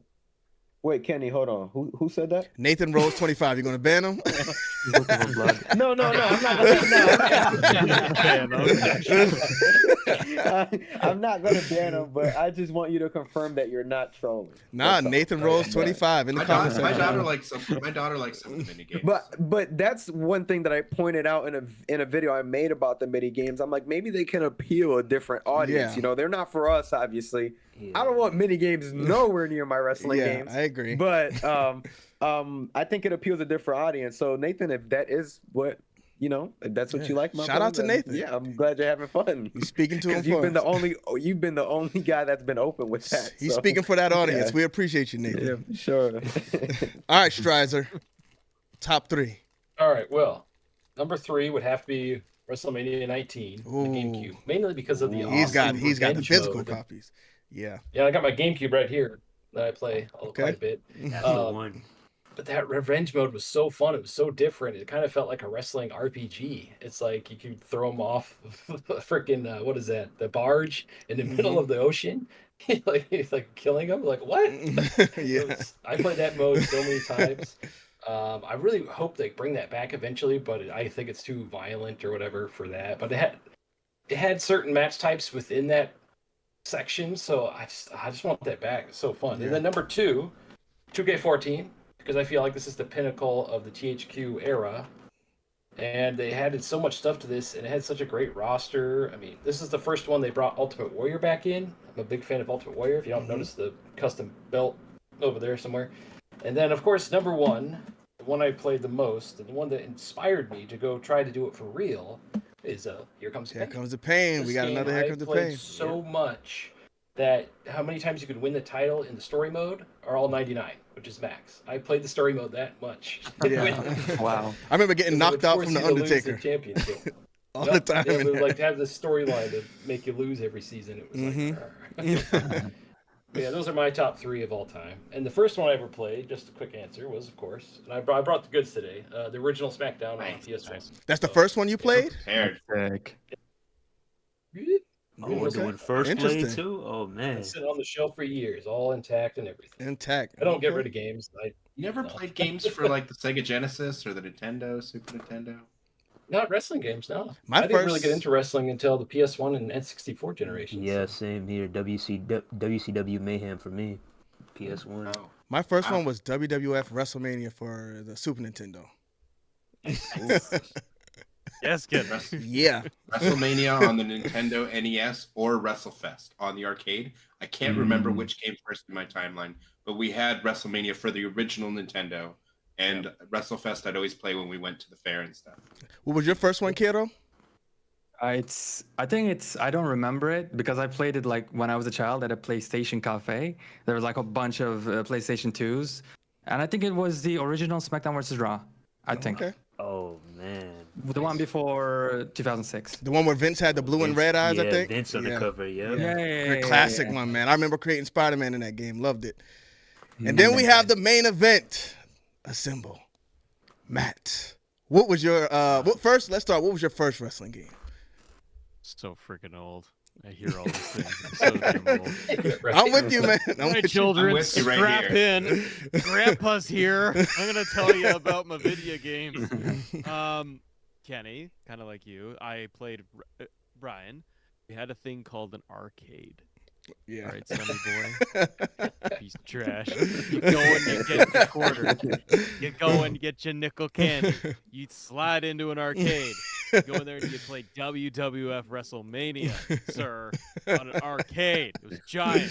Cost $1. Insane. That was a lot of money. So we did that. Then, yeah, same as you guys. It was like NES, SNES. I really grew up with Here Comes the Pain is on that list because it's just that's like the quintessential. 2K14 as well. Even the 2K days, I'm like, yeah, I could still go back and I'll even rewatch stuff of like, what match types did this have? And just try to refresh my brain. I'm like, yeah, that was pretty solid. I really did grow up with WCW, NWO. I grew up with World Tour. I grew up with really my standout is WrestleMania 2000. Oh yeah. That is the game for me.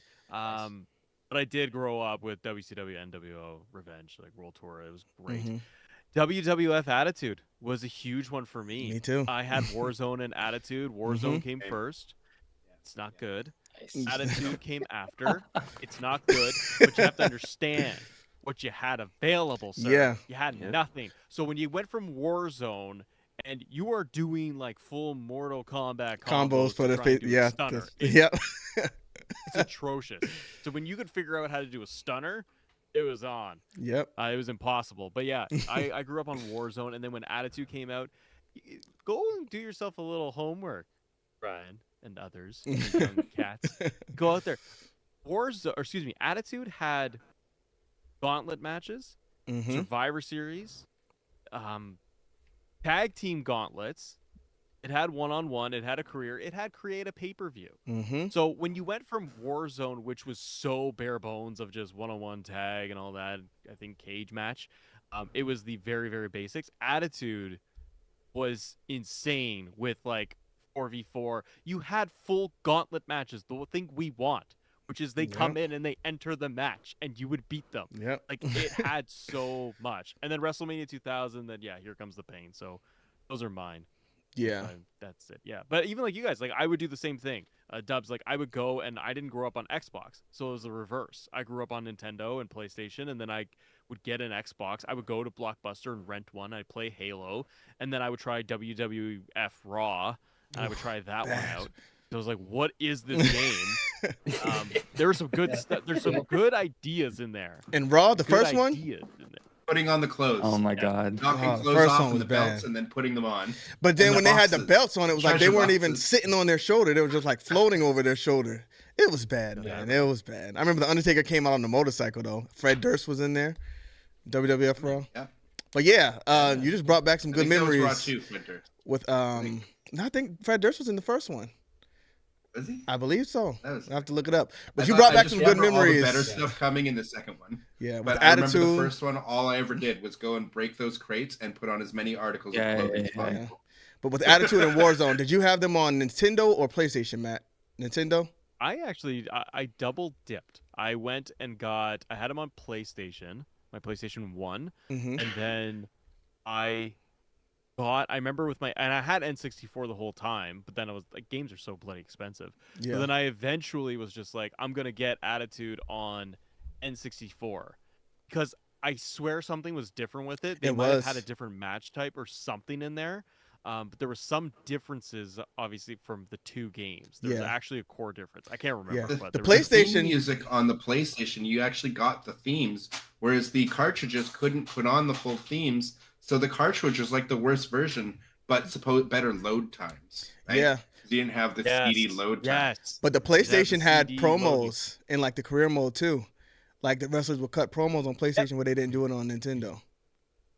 Yeah, so it's cute. Those are the days. Yeah, but I do remember that actually is a very good point, Dubs, of like having load times. You get an N64 game because you were just like, it's gonna be quick. Graphically, not as good, but you're gonna play the game fast. Yeah. Load times were insane, man. They were insane back in the day. You'd sit there for hours. You're just waiting. Then the game crashes, Brian. You have no idea, Brian. You're sitting there. I have an idea. 2K. Yeah, 2K. Internet. Those cartridge days. Oh my god. 2011. I have an idea about my games crashing though and corrupting. I mean, like what we have now. At least you didn't get a broken copy of No Mercy that you had to send back to the developer after having your save file of like 800 or like 100 hours wiped. Yeah, I didn't get that with No Mercy. I got it with to do that. WrestleMania 21. Oh, before we all go though, I wanted to ask you guys a quick question. As you guys know, NXT and AEW are going head to head next week for the first time in a while again. Because Dynamite is going to Tuesday just because of the playoffs. They're switching it up. And I did see on Twitter just now that John Cena and Cody Rhodes will be on NXT next week. They're going to kill them. They're going to kill them. So they're taking this pretty serious. Yeah. Oh, so man. John Cena's going to be in Carmelo Hayes' corner. Yeah. And they're mixing them in. Yeah, and then Cody Rhodes is gonna make an announcement. So I'm thinking that's gonna be bad. Something that has to do with the tag teams or something. But or Jade. I think NXT. Oh no, she's going to Raw. I'm announcing that the war is still on. That's going to be bad. NXT to get buried. Yeah, I think NXT is pretty much going to kill AEW next week, if I'm being honest. And then think about it, that's like going to be close. I think Edge is going to be a big one. Because Edge there, I don't think they'll get killed so much. I think they'll be. But it's John Cena though. He's at the end of his career. Yeah, segments. Are you going to watch the whole thing though? I think you'd be flipping in between, and I think there'll be the segments. I think there'll be points. I do agree, but I think like you're going to space that out if you've got Cena, Cody opening, Becky's on the show. Becky's pulling in alone with them like 800,000. Yeah. Just with her showing up. Yeah. She's a bigger draw than Seth Rollins. Yeah. Then they might do tonight. We hear from Jade Cargill. Roll Cody out in the first hour. Yeah. Roll Cody out in the first hour. John Cena at the top of the next one. Then throw Jade out. Well, I guess we're going to see how big of a draw Luchasaurus is. That's gonna be bad. But all right, guys, we appreciate you, Matt, for coming on with us. I appreciate all of y'all for coming through tonight. Shout out to Beast. I saw him in the chat. Hopefully we get you back on next week. But everybody want to close out with your handles. We got everybody's links in the description, y'all. Please follow the team and follow our friend Matt, Symbol. Yes. Yeah, gotta get him to 100K. Man. All right, yeah, we got to get him to 100K. He's on the push. He's on the push. Anybody, let's get the push going. We're trying to get a Symbol to 100K. So let's go ahead and make that happen. I'm gonna put his information in the description as well. Strizer, you want to give your information? Strizer Tube Wrestling on YouTube. Follow me on Twitter at Strizer STW. Thank you. Thanks again, Matt, for joining us. It was cool hanging out with you. Brian, And the rest of you guys, of course. For sure. Brian. Oh yeah, just Brian. You can reach me there. And once again, Matt, my brother, you know, a lot of combos with us, but I appreciate you being here, man. Mr. Dubs. You can find me on Twitter at Mr. Dubs86, and you can find me on YouTube. Just search up Mr. Dubs, or find me in the link down below. Kero. For me, it is Kero the Goat. That's my handle. Kero the Goat 13. That's how you can find me on YouTube. And yeah, it's Kero Sero. It's like SEREO on Instagram. You can hit me up there as well. Kero Cero Miero. All right, for me, I'm going to say, so Kenny Bomb, y'all. But we are going to be moving this podcast to what will be rebranded. Right now, it's WrestleBomb. The link is pinned in the chat, so make sure you guys follow WrestleBomb because we're going to be doing this over there pretty soon. I think we might come back here next week. We're still figuring everything out, but once everything gets branded over there, we are going to be moving to WrestleBomb, so make sure you guys subscribe right now. And Unsanctioned TV. Twitter at Unsanctioned TV, YouTube Unsanctioned TV, and once again, thank you, Assemble. I know you have a very busy schedule. I know you very busy, and definitely in the future, I hope we can do this again. I've been thinking long and hard about maybe a 2K24 launch stream. How about that? We'll talk about it. We'll talk about it. That Let's would keep be it awesome. going. Yeah, for sure. Yeah. Yeah, man. All right, Brian, take us out. All right, man. Well, I appreciate everybody joining us, man. The people that tuned in, we appreciate you because at the end of the day, I do understand not everybody has 2 hours to come and hang out with us.